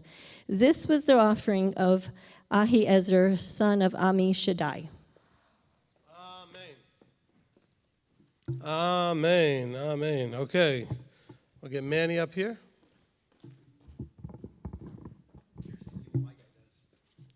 I bet she's going to give something similar. Okay. He said, I'm curious to see what my guy does, he said. All right. He who blessed our fathers, Abraham, Isaac, and Jacob, may he bless Manny who's come up down to Yahweh in the Torah. May the set apart one bless him and his family and send blessing and prosperity in all the works of his hands. Amen. Didn't mean to mess up the blessing, but I'm still thinking about the joke. Okay. It just hit me again that it was funny. Let's see what my guy does. Okay. Well, your guy is going to start in verse 72. Take us to the end of the chapter. Yes, sir. I'm not going to be able to stop. On the 11th day, Pagiel, son of Okran, leader of the children of Asher, his offering was 1 silver dish, the weight of which was 130 shekels, 1 silver bowl, 70 shekels, according to the shekel of set-apart place, both of them filled with fine flour mixed with oil as a grain offering, one gold ladle of 10 shekels filled with incense, 1 young bull, 1 ram, 1 male lamb a year old as an ascending offering, 1 male goat as a sin offering, and as a slaughtering of the peace offerings, 2 cattle, 5 rams, 5 male goats, 5 male lambs a year old. This was the offering of Pagiel, son of Okran. On the 12th day, Ahira, son of Enan, leader of the children of Naphtali, his offering was 1 silver dish, the weight of which was 130 shekels, 1 silver bowl of 70 shekels, according to the shekel of the set-apart place, both of them filled with fine flour mixed with oil as a grain offering, 1 gold ladle of 10 shekels, filled with incense, 1 young bull, 1 ram, 1 male, a lamb a year old, as an ascending offering, 1 male goat as a sin offering, and as a slaughtering of peace offerings, 2 cattle, 5 rams, 5 male goats, 5 male lambs a year old. This was the offering of Ahira, son of Enan. This was the dedication of the slaughter place from the leaders of Israel when it was anointed. The 12 silver dishes, 12 silver bowls, 12 gold ladles. Each silver dish was 130 shekels, and each bowl 70 shekels. All the silver of the vessels was 2,400 shekels, according to the shekel of the set-apart place. The 12 gold ladles filled with incense was 10 shekels each, according to the shekel of the set-apart place. All the gold of the ladles was 120 shekels. All the cattle for the ascending offering were 12 young bulls, the rams 12, the male lambs a year old 12, with their grain offering, and the male goats as a sin offering 12. And all the cattle for the slaughtering of the peace offerings were 24 bulls, the rams 60, the male goats 60, the lambs a year old 60. This was the dedication of the slaughter place after it was anointed. And when Moshe went into the tent of appointment to speak with him, he heard the voice of one speaking to him from above the lid of atonement that was the ark of the witness from between the 2 cherubim. Thus he spoke to him.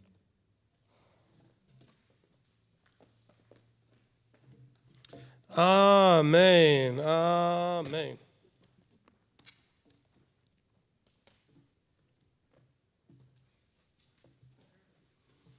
All right, I do want to thank all the readers. Okay, excellent job there. Thank you, all the readers. The traditional blessing after the reading. Baruch atah Yahweh Eloheinu melech haolam asher natan lanu torat emet v'chayei olam natah b'tochenu. Baruch atah Yahweh noten haTorah. Amen. Blessed are you, Yahweh Elohim, King of the universe, who has given us a Torah of truth and has planted eternal life in our midst. Blessed are you, Yahweh, giver of the Torah. Amen. Amen. Awesome, awesome, awesome. Okay. You wonder if they actually had these dishes and ladles and bowls and everything made specially for this, so they were all made the same, to weigh the same, and all of that. So, I mean, it doesn't tell you about that, but you can assume to have that many bowls and everything else all exactly the same, they must have had them made for this special occasion to make these offerings for the dedication of the temple. It was amazing. All right. So let's go ahead and get into the discussion portion of this. And let me just kind of, if you're online, you can go ahead and start typing in comments and questions. Let me kind of give you the ground rules for this. First ground rule is that all wise guy cracks come from me. And no, I'm kidding. Okay, so the first ground rule is that we do want to try to look for what can you glean out of this that has any effect on us today? What can you take out of this that's useful for you now? Okay, has been our study guide for a long time. Is we don't want to just read this information and go, that was interesting, because it was interesting. But we want to get more than that out of it. We want to say, what can I learn from this that will be, as Paul says, for an example for me that I can use in my walk today? Okay? Secondly, I would like us, if we can, to try to go somewhat chronologically. So if we could start in chapter 4, at the end of the chapter, starting around 21 through the end there, that would be great. And we don't have to be very strict about that necessarily, but it would give us the proper flow as we go through the Torah portions and glean the information. Okay, so, and thirdly, I think it's kind of obvious from that comment I just made that we want to stick to what's in these verses that we read today. Okay, so let's try not to just turn this into a discussion necessarily at this point. I have done other open Midrash question and answer sessions, and we will certainly do more of those. Let's save those questions for those times. Okay, in the meantime, we'll go ahead and start taking questions here. And we'll start with the people here in the room, which will give people online a little bit of time, because I'm sure that Mr. Waffle has something to ask. Okay, come on up. Tradition. For Steve to go first. All right, go ahead, Steve. That's good. All right. 4:1. I don't know why it hasn't caught me before, but maybe I haven't said it this way, because it says, and Yahweh spoke to Moshe. So today it told me leadership. Instruction is given to the leader, and it is given from the leader to those further to give instruction. So it's vertical structure. And my question is why do we continue to try this outside of the structure given to us by the Father? Amen. Amen. Okay, so to back up that point, in my notes, I had that in chapter 4 and verse 37. It says that these things were done by the hand of Moshe. These are the registered ones of the clans of the Kehathites, all those serving the tent of meeting, whom Moses and Aaron registered according to the command of Yahweh by the hand of Moshe. Verse 45, it says these were those registered, etc. At the end of the verse, by the hand of Moshe. As Yahweh commanded, but by the hand of Moshe. You see this also in verse 49. Okay, so what do you see here? Okay, you see that Yahweh is the one instructing. He's the one giving the requirements of what needs to happen, but it goes through the leadership and it's done by their hand, the works of your hands, right? Hands have to, it's not just that Moses is the one who wrote it down necessarily. Okay, although I'm sure he did, but the point is that these things were done according to the command of Yahweh by the actual implementation was done by the leadership. Okay? So that backs up your point completely. And we see that in a couple of places here in chapter 4 as well as in other places. So good point there. Who's next? Everybody's still trying to figure out how many silver bowls and plates there were. Okay? Go ahead, Rebbitzin. Yeah, we're in chapter 4. We could even go into chapter 5. I've got a bunch more in chapter 4, though, so let's try to stay with 4.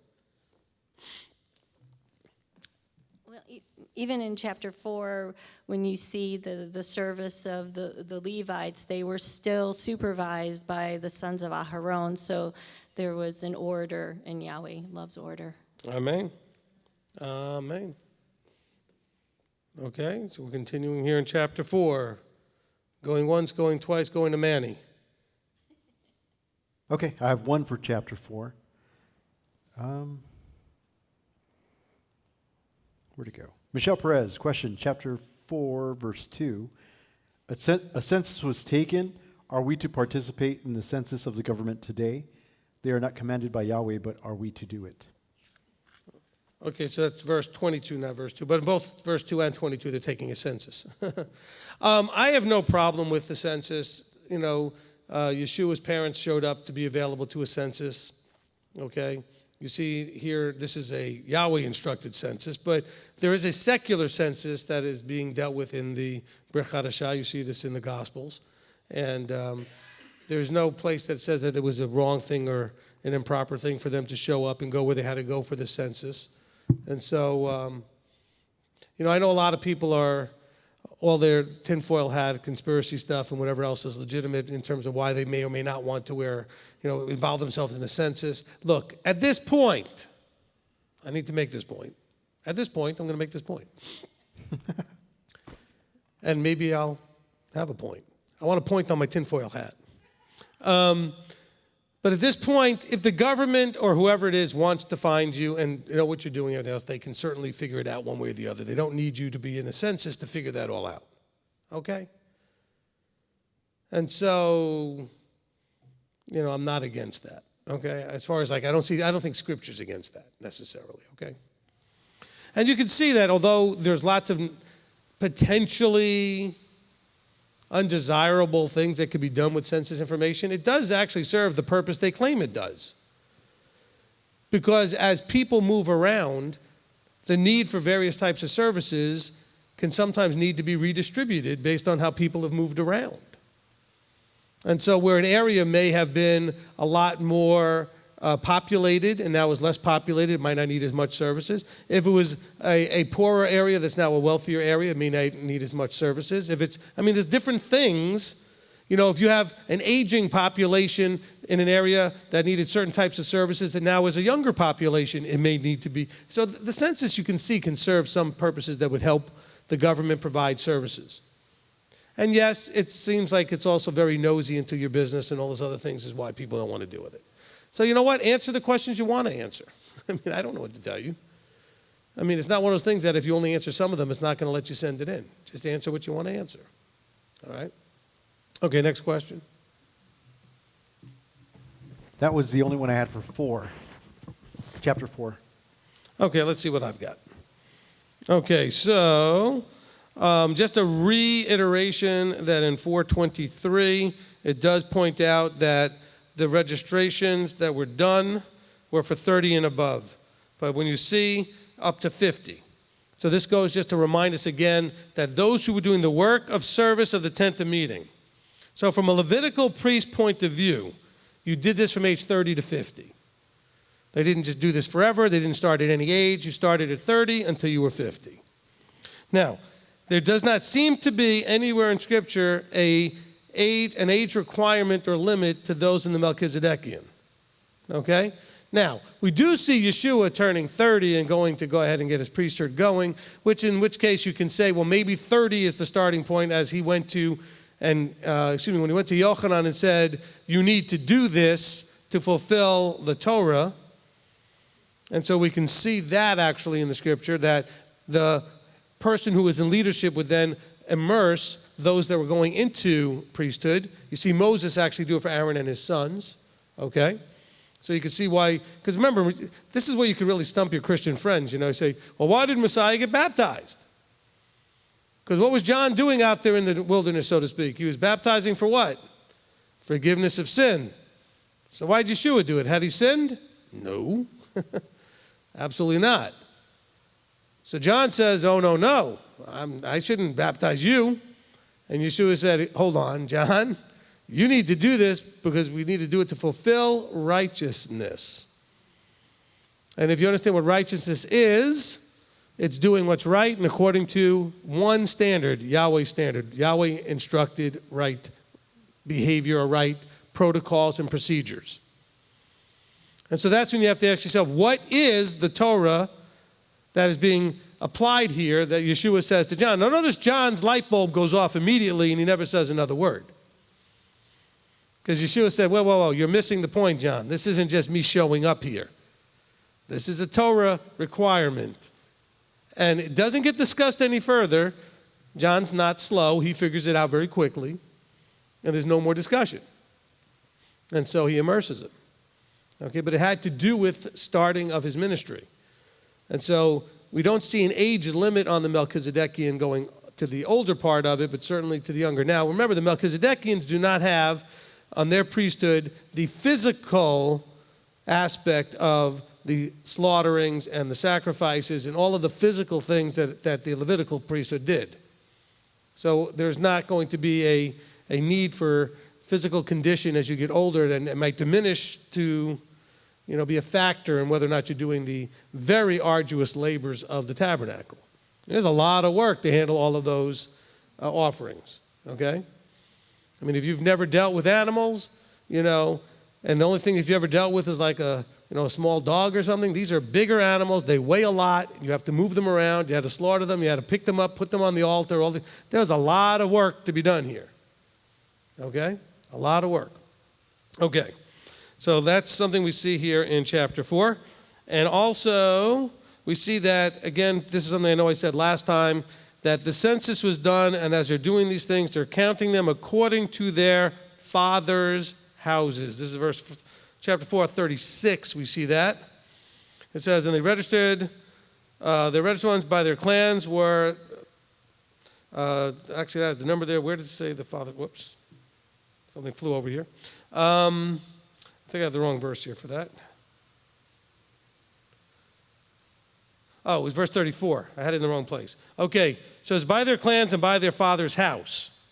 Let me correct that in my notes for next time. There's 34, not 36. Okay, all right? So your lineage was by father. And I only bring this up because as a Jew, my family and most Jewish families today do the lineage by the mother, not by the father. And so I understand why they do that. It's not because they're trying to break scriptures, because through many of the Middle Ages, etc., many of the generations and all of the occupations by other countries and nations and dispersions, you didn't always know who the father was, because they were literally having raping and pillaging and all that stuff going on, which would leave babies behind with no father. Usually the baby was with the mother, and so you knew who the mother was. But scripturally, it's according to their father's clans, okay? So this is why, I had a small challenge in my house when it was brought to my wife's attention or to my attention that, my children weren't Jewish. I said, oh, yes, they are. He said, but your wife's not Jewish. I said, well, we don't even know that. She very well might be. Her name, last name is found on Holocaust lists and things like that. But regardless, I am. And so according to their father, me, they're Jewish, okay? And so that's scriptural. All throughout the book of Numbers, all of the censuses were taken according to their clans, according to their fathers' houses. Amen? Okay, so I think that may cover it for chapter 4. I do have a couple of pages of notes here. That's it. Okay, we're good there. Now chapter 5. Chapter 5, going once, going twice. Sold. Wait, I got stuff. I know you find that surprising. Okay, so chapter 5. Let's see, verse 6 and 7. Okay, so speak to the children of Israel when a man or woman commits any sin that men commit in trespass against Yahweh. So understand that sin, I like the way that it kind of helps us understand that sin is a trespass. Okay, we can understand trespass, I think, more simply than sin. Trespass means you have gone over a boundary you are not supposed to cross. See, we understand that. When you trespass on somebody's property, or you trespass on somebody's job description or their job or their authority, or whatever, you are stepping into an area you do not belong. You have crossed a boundary. So I like that it's worded that way here in verse 6. It's just kind of a helpful piece of the puzzle to think more clearly about what sin is. Okay, when you sin, we know that sin is a transgression of the law. But what is it? It's not just breaking the law. You're trespassing on Yahweh. Yahweh tells you to be a set-apart nation, which means don't cross his boundaries that he tells you not to cross. You commit adultery, you've crossed the boundary. You steal, you've crossed the boundary. You use unequal weights, unequal measures, etc., you're crossing a boundary. How those boundaries have to do with two things: how you treat him and how you treat each other. Right? We're to love him, we're to love each other. Okay, so those are the boundaries. Okay, this one is going to get everybody very excited. Not. Okay. In verse 9 into verse 10, I want to say something, and it needs to be understood clearly, but not understood in the wrong way. Every contribution of all the set-apart gifts of the children of Israel, which they bring to the priest, becomes his. And every man's set apart gift becomes his. Whatever any man gives, the priest becomes his. Now, that is to get everybody to just let go of that need to worry about what I do or any other leadership does with the money you give them. Now, if you have a concern and you see them doing things that you think they shouldn't be doing, then they are not the anointed appointed you need to be with, then fine, move over. Go somewhere else. But if you found yourself that anointed appointed, then you need to trust that they are responsible stewards of those funds, and they are accountable to Yahweh. They are not accountable to you. Okay? Here it says, whatever you give the priest is his. Now you need to know, nothing you give this ministry goes in my bank account. Goes into the ministry bank accounts. I do get a salary and I get paid. But theoretically, actually not theoretically, scripturally, everything would be mine. Now, I wouldn't just do whatever with it. I mean, he tells priests what to do with their things, etc. But just, this helps us to release some of that, because every now and then I'll get one of those emails where everybody wants to know every penny, where it's spent and how it goes and everything else. And really, I can say absolutely confidently from Scripture, it's none of your business. It's not relevant to you because you're not giving it to me. It says, every contribution of all the set apart gifts to the children of Israel, which they bring, they're bringing it to the priest, but it's for Yahweh. But when they bring it, it's his. Okay? I'm just saying that so you know. Now, on the other side of it, I can tell you I am almost paranoidly concerned to make sure that we do everything appropriate with the money. There's not a ministry out there that the fastest way to get everything into, whatever, bad place, terrible place, to get all screwed up is to mess with the money. And so we have an accountant that's full-time, and we try to make sure that we handle things right. But you need to understand from Scripture that you give it and that you've done what you needed to in your obedience to him, and that you're going to receive your blessing according to that, and whatever you're supposed to get out of that, and it doesn't have anything to do with what the priest then does with it. By the way, the book of Malachi is yelling at the priest, not at you, because the priest was supposed to take a tithe of the offerings to the priest and give it to the Kohanes, because they gave it to the priest, which was all of the Levites, and then they were supposed to take a tenth and give it to the Kohanim, the high priests. And so the robbing Yah in tithes and offerings was actually a scathing reprimand on the priest, not on the people. Of course, every Christian church has used it to attack the people. Okay? But that's not what Malachi is talking about. Okay, just so you know. The people aren't the target there. All right? But I wanted just to be clear that those are verses you could easily miss, but he makes it really clear, 2 verses. Every contribution of all the set-apart gifts to the children of Israel, which they bring to the priest, becomes his. Period. Okay? So if anybody ever gives you blah, blah, blah, and blah, blah, blah, whatever they think I'm doing with whatever they think, you need to say, really, scripturally, he can do whatever he wants with it. Okay? That doesn't mean you have to so you could choose somebody else to give it to. But you can't have a problem this way scripturally. Okay, hopefully that's clear. Like I told you, everybody's going to love that part. Yes?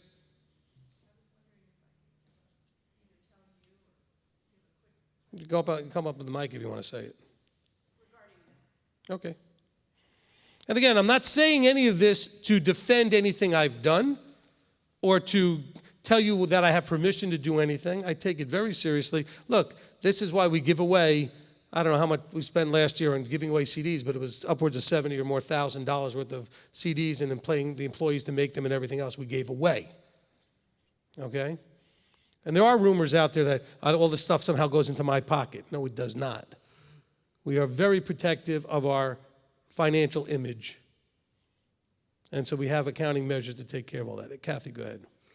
I just wanted to give a quick testimony. There was one time, you are my head, my spiritual covering, my rabbi, and you have been helping me understand what to do with finances and employment, such. And I came to you because my roommate would not loan me $20 unless I spoke with my spiritual covering. And so I did that, which I knew it was right. And I said, so can I borrow? You okayed me to get that $20 for 3 days or whatever. And I said, so it's okay for me to ask Sarah Beth for that $20.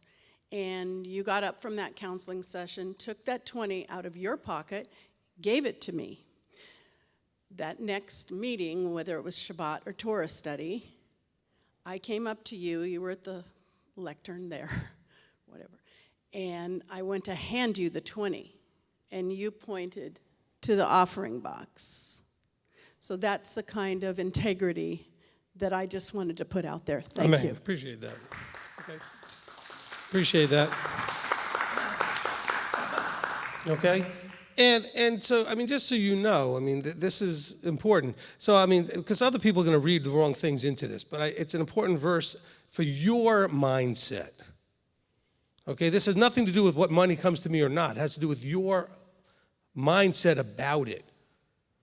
Okay? Because there are people out there that they're totally derailed in giving their tithes and offerings as they should because they're so overly concerned about what's being done with them.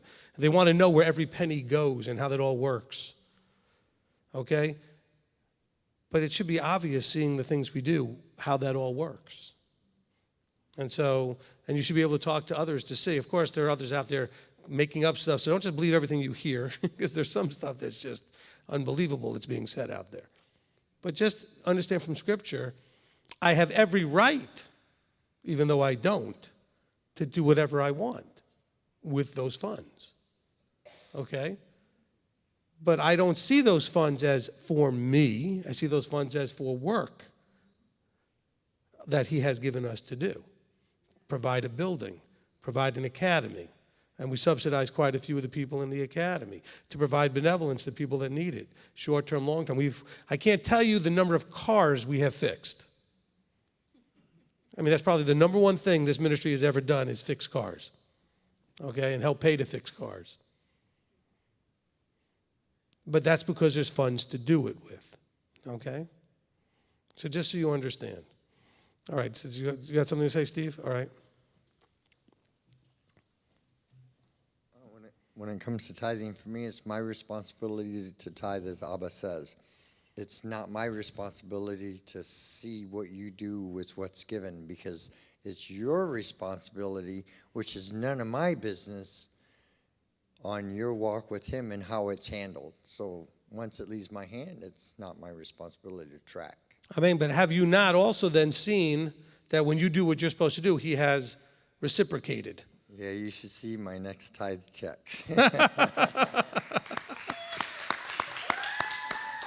I'm gonna out Steve a little bit. Okay, when I first met him, he contacted us about this whole tithing thing, and he started doing it, and especially the first time that he had to do the third tithe, and you know, he was like, okay, and he just did it. All right. And he does it as soon as he gets paid, before he takes out expenses or anything else that he does, as far as I know. He's a contractor and he could. But then he started saying to me, I've not had months like this. I mean, it's, the amount of business I have since I started tithing it was mind-blowing to him. Okay, now it's not anymore, because he kind of knows that's what Yah does. Okay, so he's having new record highs this month. But the thing is, he is diligent that as soon as he puts the check. I don't know, you could read whatever you want to that, but that's a testimony there. This is his second year with the third year tithe, and he's having a great time with it, okay? All right? And a lot of you dread, what am I going to do when I get to that third tithe year? Don't dread it. Abba will provide in ways that will wow you, okay? And that's what he says. He says, look, see if I don't pour out a blessing from heaven that cannot be contained. Now, this is not a health, wealth gospel. He just says, look, trust me, you do your part, you'll be fine. And by the way, when he says he'll pour out a blessing, it doesn't always mean money. Some other area of your life may get a whole lot better because that's the way he decided to bless you. Don't box him in and limit him to how he wants to bless you. Okay? But it starts in the contract. What's the contract? If you obey my voice, I will take care of everything else. That's the covenant in simplicity. That's the simplicity of it. If you would do what he says he'll take care of everything else. All right? Okay, anybody else for chapter 5? Do you have anything for chapter 5? All right, go for it. Because I probably have one or two more, but we'll go from there. Okay. Brother Weaver wants to know on Numbers 5:2, what is this discharge of any kind? Okay, so there were other chapters where we dealt with discharges and things like that in Leviticus. Okay, and so that's better covered in those Torah portions. Probably Metzorah would be one of the Torah portions that cover that. Okay, Tazria and Metzorah have a lot to do with discharges and all those kind of things, including the leprosy issue. So this is all. So basically, rather than get into all of the different things it could be, okay, go ahead and recognize that if you have a discharge, if you have blisters, if you have any kind of things coming out of your body that are discharged, whether it's male-related, female-related, or just disease or injury or any kind of related stuff, that makes you unclean when coming into the tabernacle. Okay? So there's processes so that you don't defile his camp. Perfect. Okay? Which answered, I think, the second part of his question, which he wanted to know if they were excluded from Shabbat or a feast day group gathering. Okay, none of this stuff has to do with what you do today. It's all connected very specifically to the temple itself. Not people calling where they go to services going to temple, okay? Which even the Jewish community, they'll say, well, I'm going to temple, all right? It's only the place of meeting when he was there, over the mercy seat and all that stuff. This stuff was not to come into his presence in that place. Now, I know you went to churches that claimed his presence was in the place wherever you were.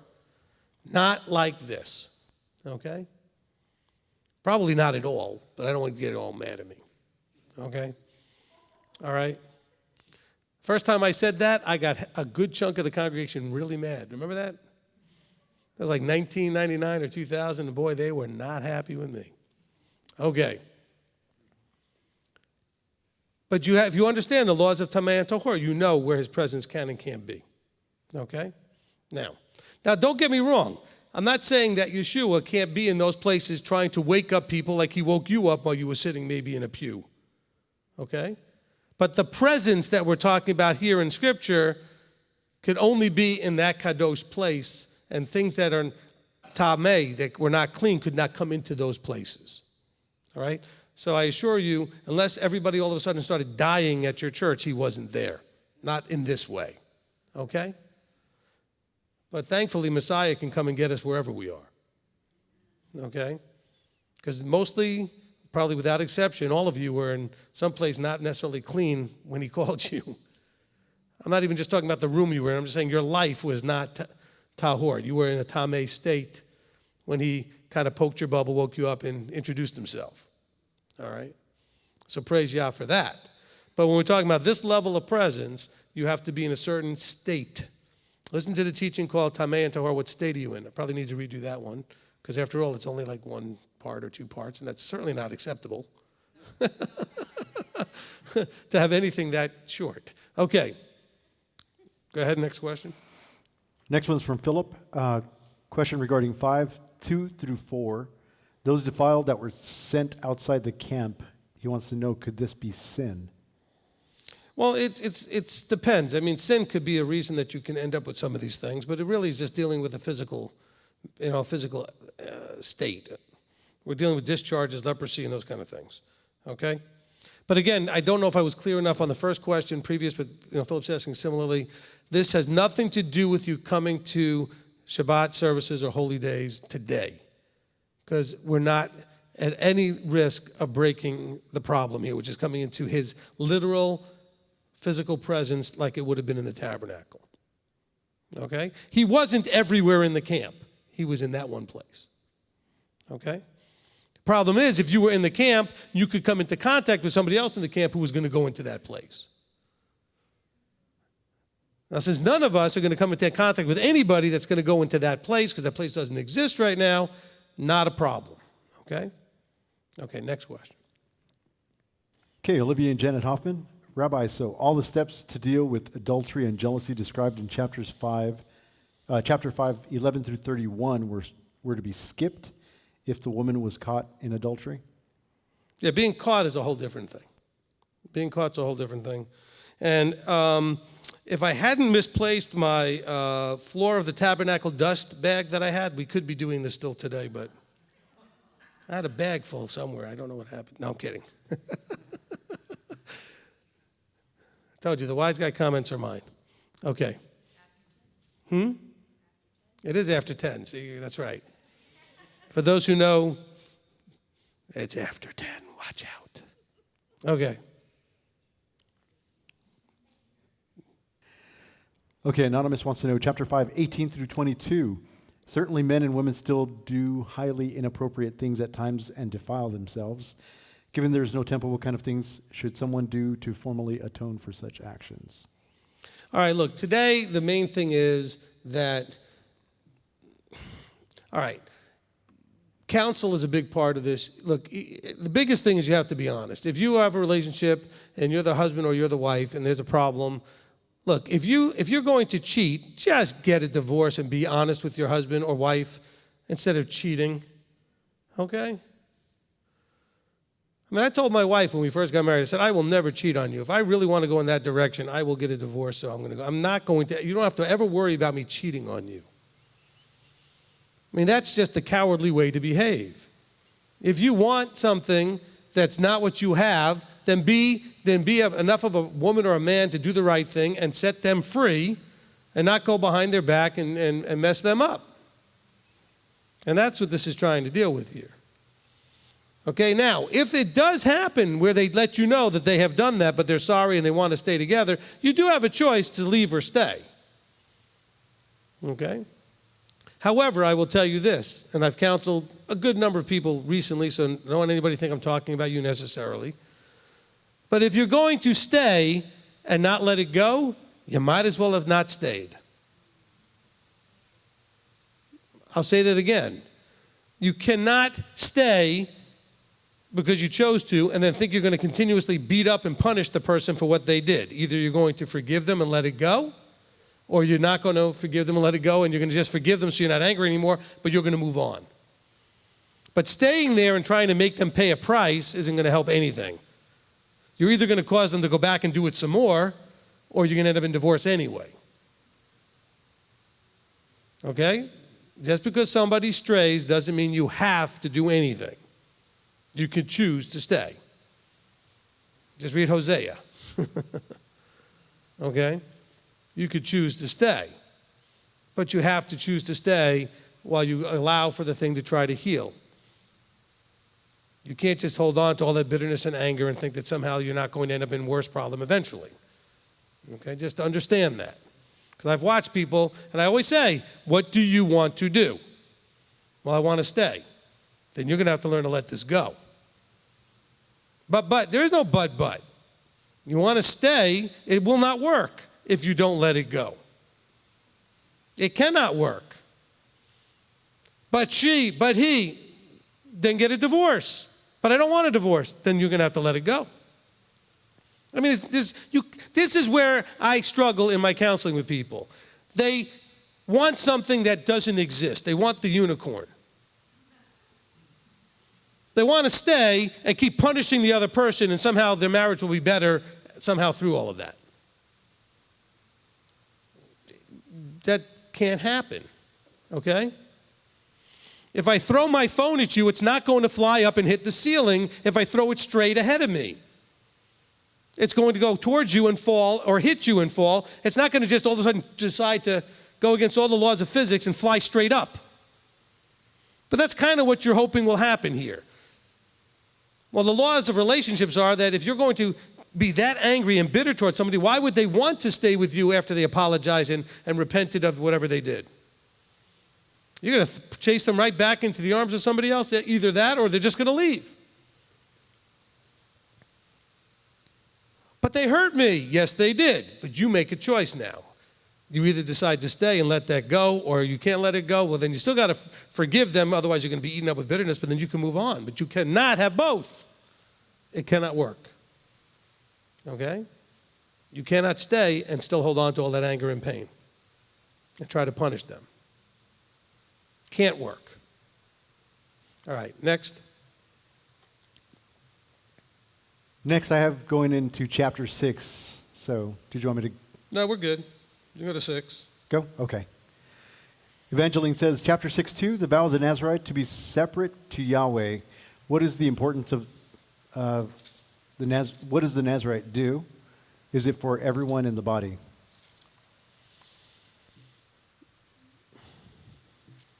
Okay. The Nazarite, the whole Nazarite thing is, let's just call it a mystery. Scripture really doesn't give us much information. You know what? You have only 2 places where it comes up. 3, really, if you want to count Paul and Acts, okay? You have it here in chapter 6. You have Samson, and that's it. And then Paul having to go, pay for the expenses. Some other people do the vow, all right? But the only places it's really openly discussed, really, is here, and Samson is mentioned he was a Nazarite. We don't know anything else. Why would one do it? What does it do? What is the point? We're told how to do it and how to come out of it and what to do while you're in it and what to do when you finish. And so I scratch my head often when people come to me and tell me that, we're doing something at services, like we're about to do our Kiddush and Motzi, and they say, no, I'm on a Nazarite vow. I can't do that. And I'm like, what do you mean you're on it? What is it you're doing? Why are you doing it? How did you come up with this? I'm not against them doing it. I just don't think they have a clue what they're doing, and I certainly don't have a clue what they're doing either. So you need to understand this is what a Nazarite did. You don't need to know anything else from that because there's nothing in Scripture telling you need to do this, should do this, or even why you would do this. Okay? There's no other mention of it other than in here in chapter 6 and with Samson. Okay? Those are your 2 Tanakh references. Okay, next question. Anybody here for chapter 6? Kathy?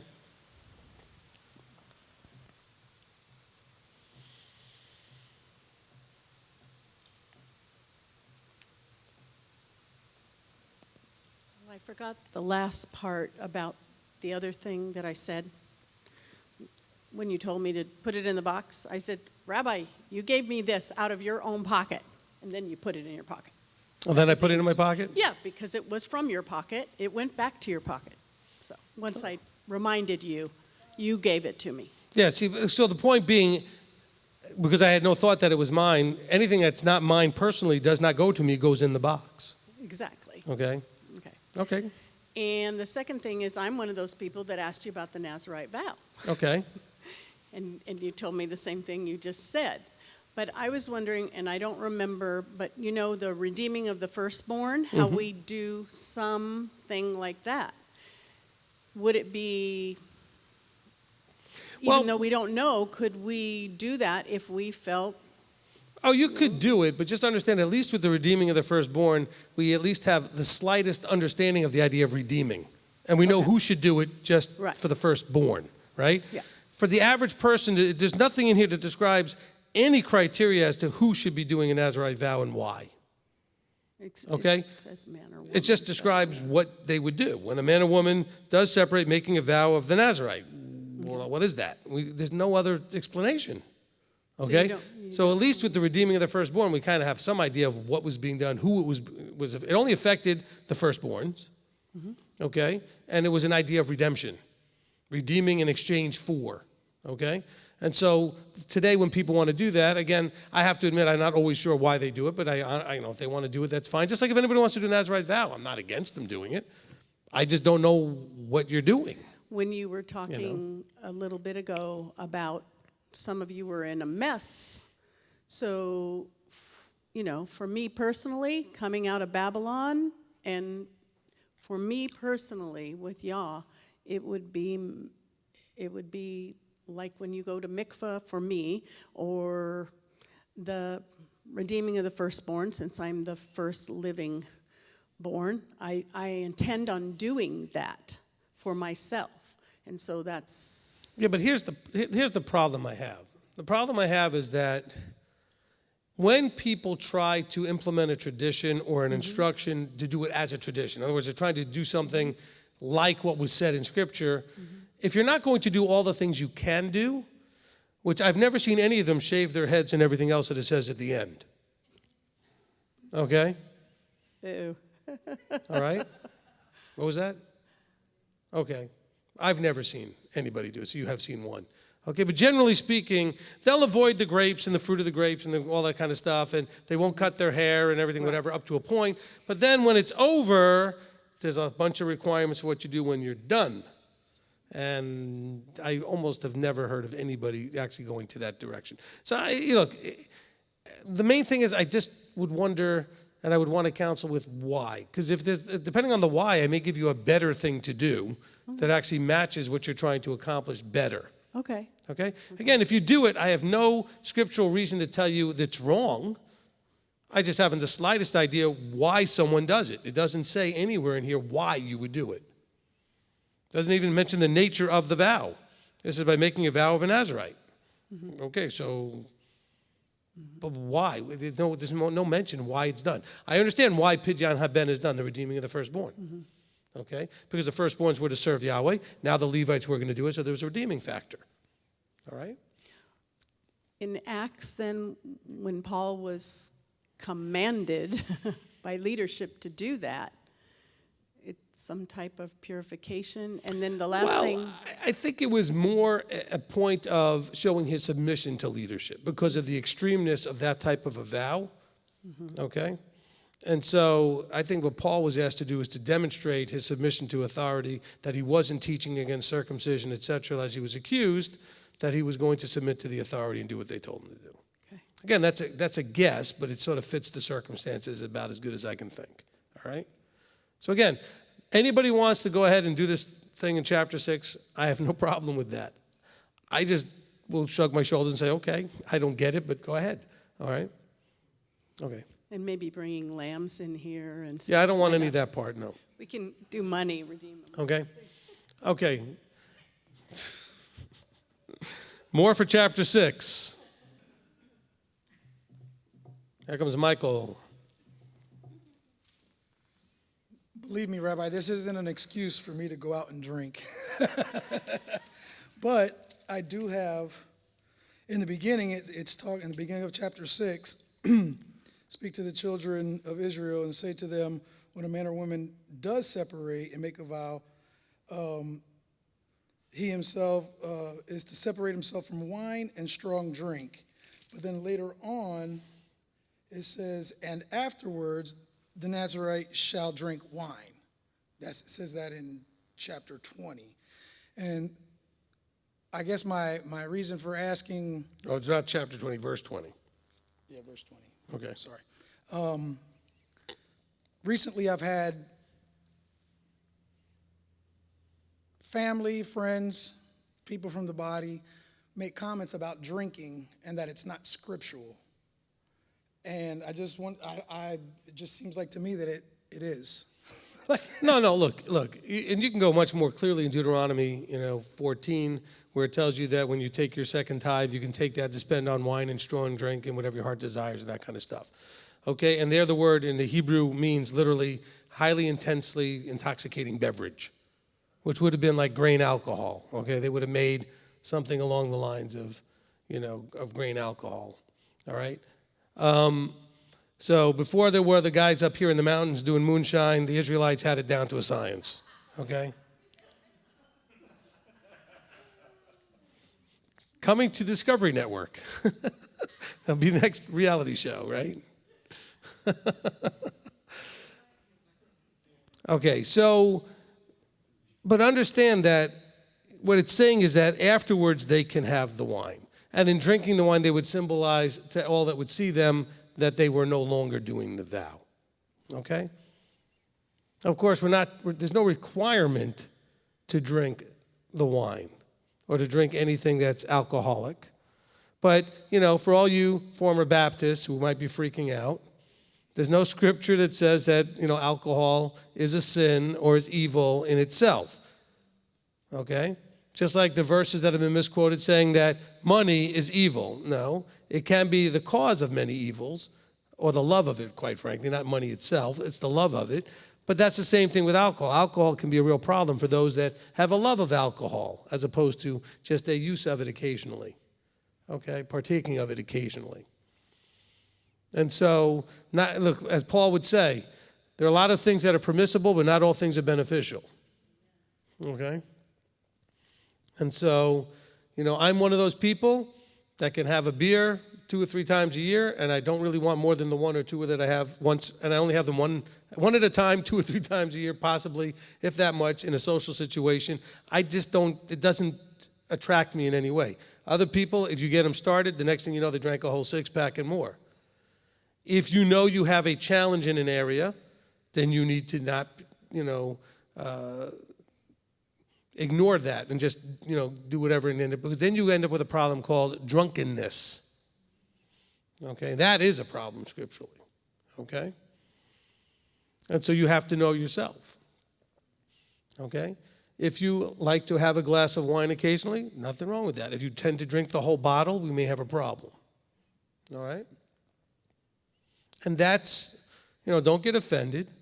Oh, but I can handle it, and you know what? That's just ego and pride. Okay? That is just ego and pride.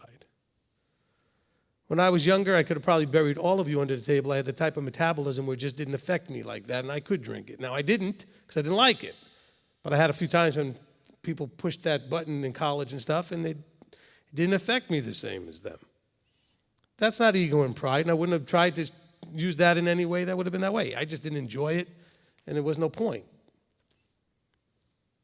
And so, sure, maybe you can handle a little more maybe than somebody else, but do you really need to have that much? Okay?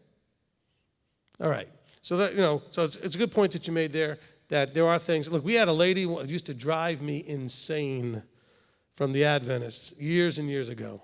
Until one day I had to, in front of everybody at a Sukkot, go to that verse or Passover and say, I want to never hear this argument again in this building. There it is. That's the word. Because she was trying to argue that, Yeshua turned the water into like grape juice or something, And go show the guy in charge of the wine, it's the good grape juice. That person, the Adventists apparently have no idea what a Jewish wedding was like back in Yeshua's day. Okay? Well, that was wine. And the Hebrew there would have been yayin, which is wine. Okay? And that is fermented grape. Okay? It's not, grape juice. Okay. You didn't have refrigeration. Grape juice didn't stay grape juice very long if you didn't just crush it and drink it right away. It became vinegar or wine. Okay? It wasn't going to stay grape juice. All right, next question. Okay, and to add to Michael over here, it always comes back to what I've always said. If my appointed teacher, leader, the guy whom I've chosen to teach me Torah, has no problem with it, it's really mind over matter. If he doesn't mind, it doesn't matter what people say, right? I don't care what they say. It's not that I'm trying to be mean. It's just there's not enough hours in the day to worry about childish things or to argue about childish things. Right. But I've not had a feast yet when we've had 200 plus people where we didn't have people with drinking problems, where people were told to knock it off and not be doing that and making a scene, and even when I told them they couldn't bring it, they snuck it in the rooms and did it anyway, or snuck it into water bottles and stuff, and we knew they were drinking even though it wasn't as open. What does that really say about your character anyway? Okay? Really? You can't go without the stuff? You can't enjoy yourself without it? I can have a good time. Listen, I was so hyper and had such a good time when I was in college. People would come to me asking who my dealer was and where they could get the drugs, and I never was on any. But they couldn't believe that I could behave the way I did and not be on something. Come on, man, don't hold out on me. Share. I was like, no, this is natural. Okay? I'm not making that up. Everybody thought I was on something because I was way out of control. But I wasn't on anything. Okay? But you can have a great time without being on anything. But yet every feast, people sneak it in. They're bringing a bunch of it. And they're drinking until they're drunk. And I go to people's houses and see the same thing. People drinking until they're drunk. And it's not necessarily the person hosting, but people will come to their house and they'll bring it and they'll get drunk. And this is not honoring to the Father. And this is why alcohol gets the bad reputation. Not because alcohol is the problem, it's because the people using it have a problem. Okay? All right, go ahead. All right. In chapter 6, verse 2 again, Whiteside wants to know, chapter 6, verse 2 uses the word Nazir. This word is found for the first time in Genesis 49:26. It's about a blessing given to Yosef by Jacob, but it is translated different in Genesis. Is there any thoughts or insight on that?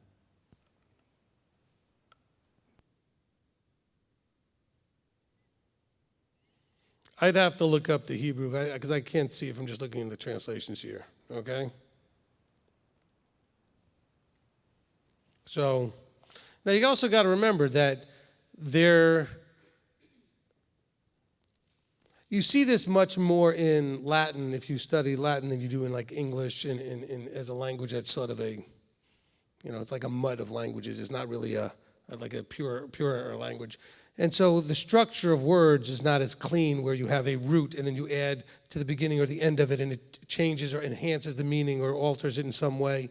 So Hebrew is just more like that, where you can have a lot of words coming out of the same basic centerpiece, but they're not the same word.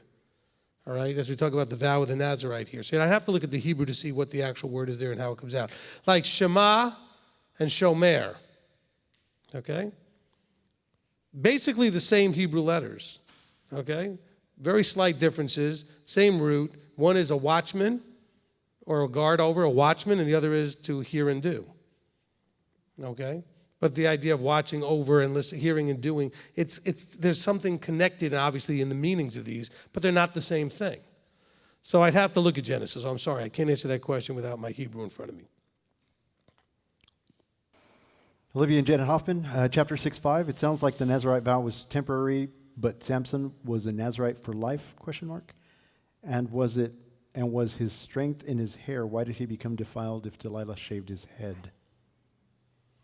Okay, so there's again, we know that Samson was a Nazarite from the beginning. We don't know much more as to how that started or why it started, but we did know that there was a connection to him maintaining his vow and his strength being connected. Okay? So, of course, when the hair is cut, the vow is over. So it's not like the hair was magical, as maybe kids may think when they first hear about Samson and his hair. No, it's because his vow, when he shaved the head and you cut the hair, you're ending the vow. And so that's where his strength was taken. Okay? Of course, he did a lot of dumb things, which undermined whatever vow it might have been anyway, okay? But we see a little bit of a different thing with Samson, that he seemed to be born into this thing somehow and was a Nazarite from the beginning as opposed to someone choosing to. Again, this is because we don't have a lot of information about the whole Nazarite vow thing. So we don't, when you took tests back in school and there was choice D or E, whatever, that said none of the above, and then there was one that was always like not enough information, this would be one of those not enough informations.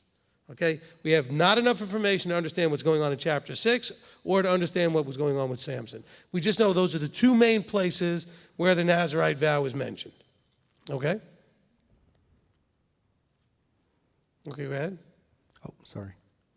Let's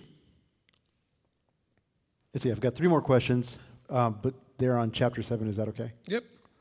So Philip Mason has 7:13, the shekel of the set-apart place. What is the significance of this? I can only figure that our offerings, deeds need to be according to Yahweh's standards and not ours. Correct interpretation, it was simply the measurement. Because remember, a shekel was a coin that would weigh a certain amount. You did not have the precise machinery we have today that if I were to make, like we get a quarter, you get a $50, you get a nickel, a dime, they all weigh exactly the same, they all look exactly the same when the machine prints them out. When people made these things, they did not always come out exactly the same. And the way they would check them is they would put it on a scale and measure the amount of silver versus the amount of silver. Did they weigh the same? Because as they were made, one might be a little bit rounder or a little flatter, but a little thicker, but a little whatever. I mean, they just were not machine made to come out into this uniformity. So yes, the metaphor would be, let's make sure we're doing everything according to the standard set by Yah. And that standard was where? in the tabernacle with the priesthood who were in charge of interpreting and setting the standard. Now, go ahead. Next one you probably kind of answered. He's heard this next person, Sean, has heard numerous estimates of what the weight of a sanctuary shekel is. Does Rabbi Steve have any insight as to what a sanctuary shekel might be in today's measurements? No. I mean, look, the Orthodox all have ideas. They don't all match. I've looked it up many times as we were coming up with the idea of making a Pidyon Haben coin or a redeeming of the firstborn coin. So when we made these silver coins, we had the idea of being able to use 5 shekels, which is what was required for the redeeming of the firstborn, and it seemed to be as 5 separate coins. And so we went with 1 ounce because all of the measurements that have been discussed were smaller than that. Somewhere in the 2/3 to 3/4 ounce range or something like that.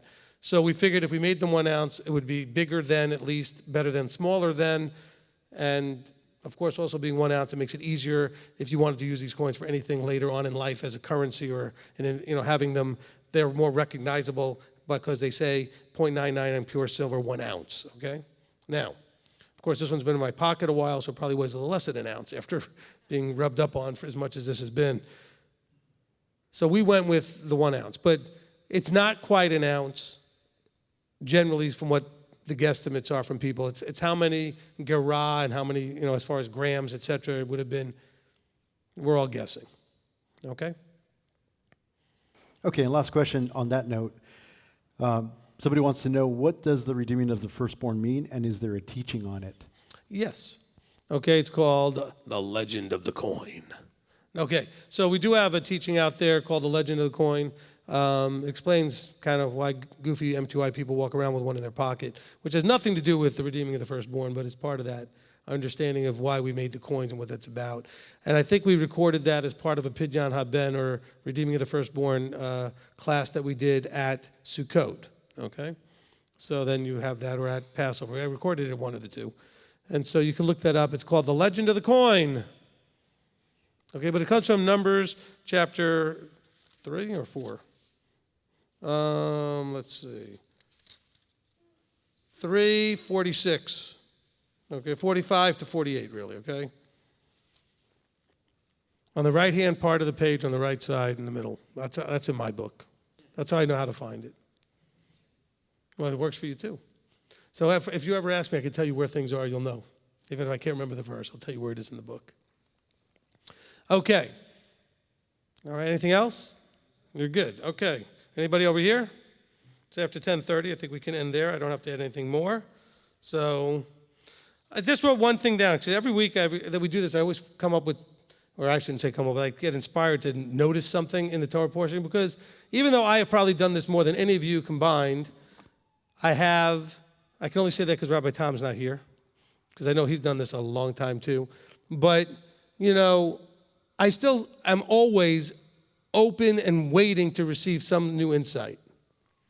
And the new insight that hit me this time, not that I never noticed it before, but it really never hit me, is that when they were bringing, which we can get bored to tears with, and this one brought this and this and this and this, and that was day 1. And on the next day, this and this, for 12 days, the same thing, different leader. But it was always the son of the leader. I thought that was interesting. So the leaders weren't bringing these things. It was the son of the leader. Interesting how they were bringing their children into participation in the process, and that the son of the leader brought the thing. So like, for example, here on the 7th day, Elishama, son of Amihud, leader of the children of Ephraim. Every day it was the son of the leader. Paints all kinds of pictures we can come up with that I think would be pretty cool. They would all be speculation. But I think that it's really interesting that in coming to the temple and bringing the offerings, the son brought the offering. I thought that was really cool. So you can meditate on what that might mean. Because like I said, I've seen it every year, but it just didn't necessarily stand out and hit me enough for me to write it on my sheet. And by the way, like I always tell you guys to take notes. So I've got my handwritten notes. This is from 2 different pages of it. So every time we do this, I add to it. I'm always finding some empty space that I didn't scribble in yet and scribble something new. And so that was one of the ones that I put in there that was not there before, okay? All right. So I think that will cover it. So let's go ahead and close in prayer. Who wants to close this up? Okay, why don't we have Kip? You can close this up. We'll get you to come out on the mic here. I'll just bring you the mic, make it easier. All right, if you'll all stand, Kip's going to close us in prayer, then I'll come out here and stand with everybody and we'll wave. All right, Kip, go ahead and close us. Almighty Yahweh, we are, as always, so thankful. Thankful for our family, thankful for our leadership, thankful that we have this time to come together and hear your word and have our questions answered. We are just so thankful for everything that you give to us, our lives, our family, and we just can never say thank you enough. In your son's name, Yeshua, amen. Amen, amen. I was almost going to forget to bring the mic with me this time. All right. Figure out how you want to have him positioned. Marty, I don't know how you want Michael positioned here to try to get the shot, or...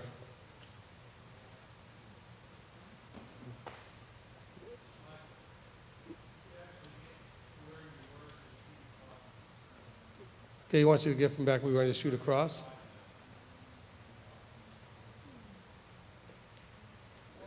Is that good where he is? Yeah, okay. All right, so, Steve, knock it off. Well, you didn't think I saw that? More importantly, that was now permanently recorded on YouTube. Okay. There's always one in the crowd, and I know which one to look at. Okay. Be easy to find. Of course, when I was younger, that was usually me. Okay. So on 3, what we're going to do is going to wish everybody a Laila Tov, which is a good night. Shavua Tov, good week, and we'll tell them we love them. Laila Tov, Shavua Tov, and we love you. Ready? Here we go.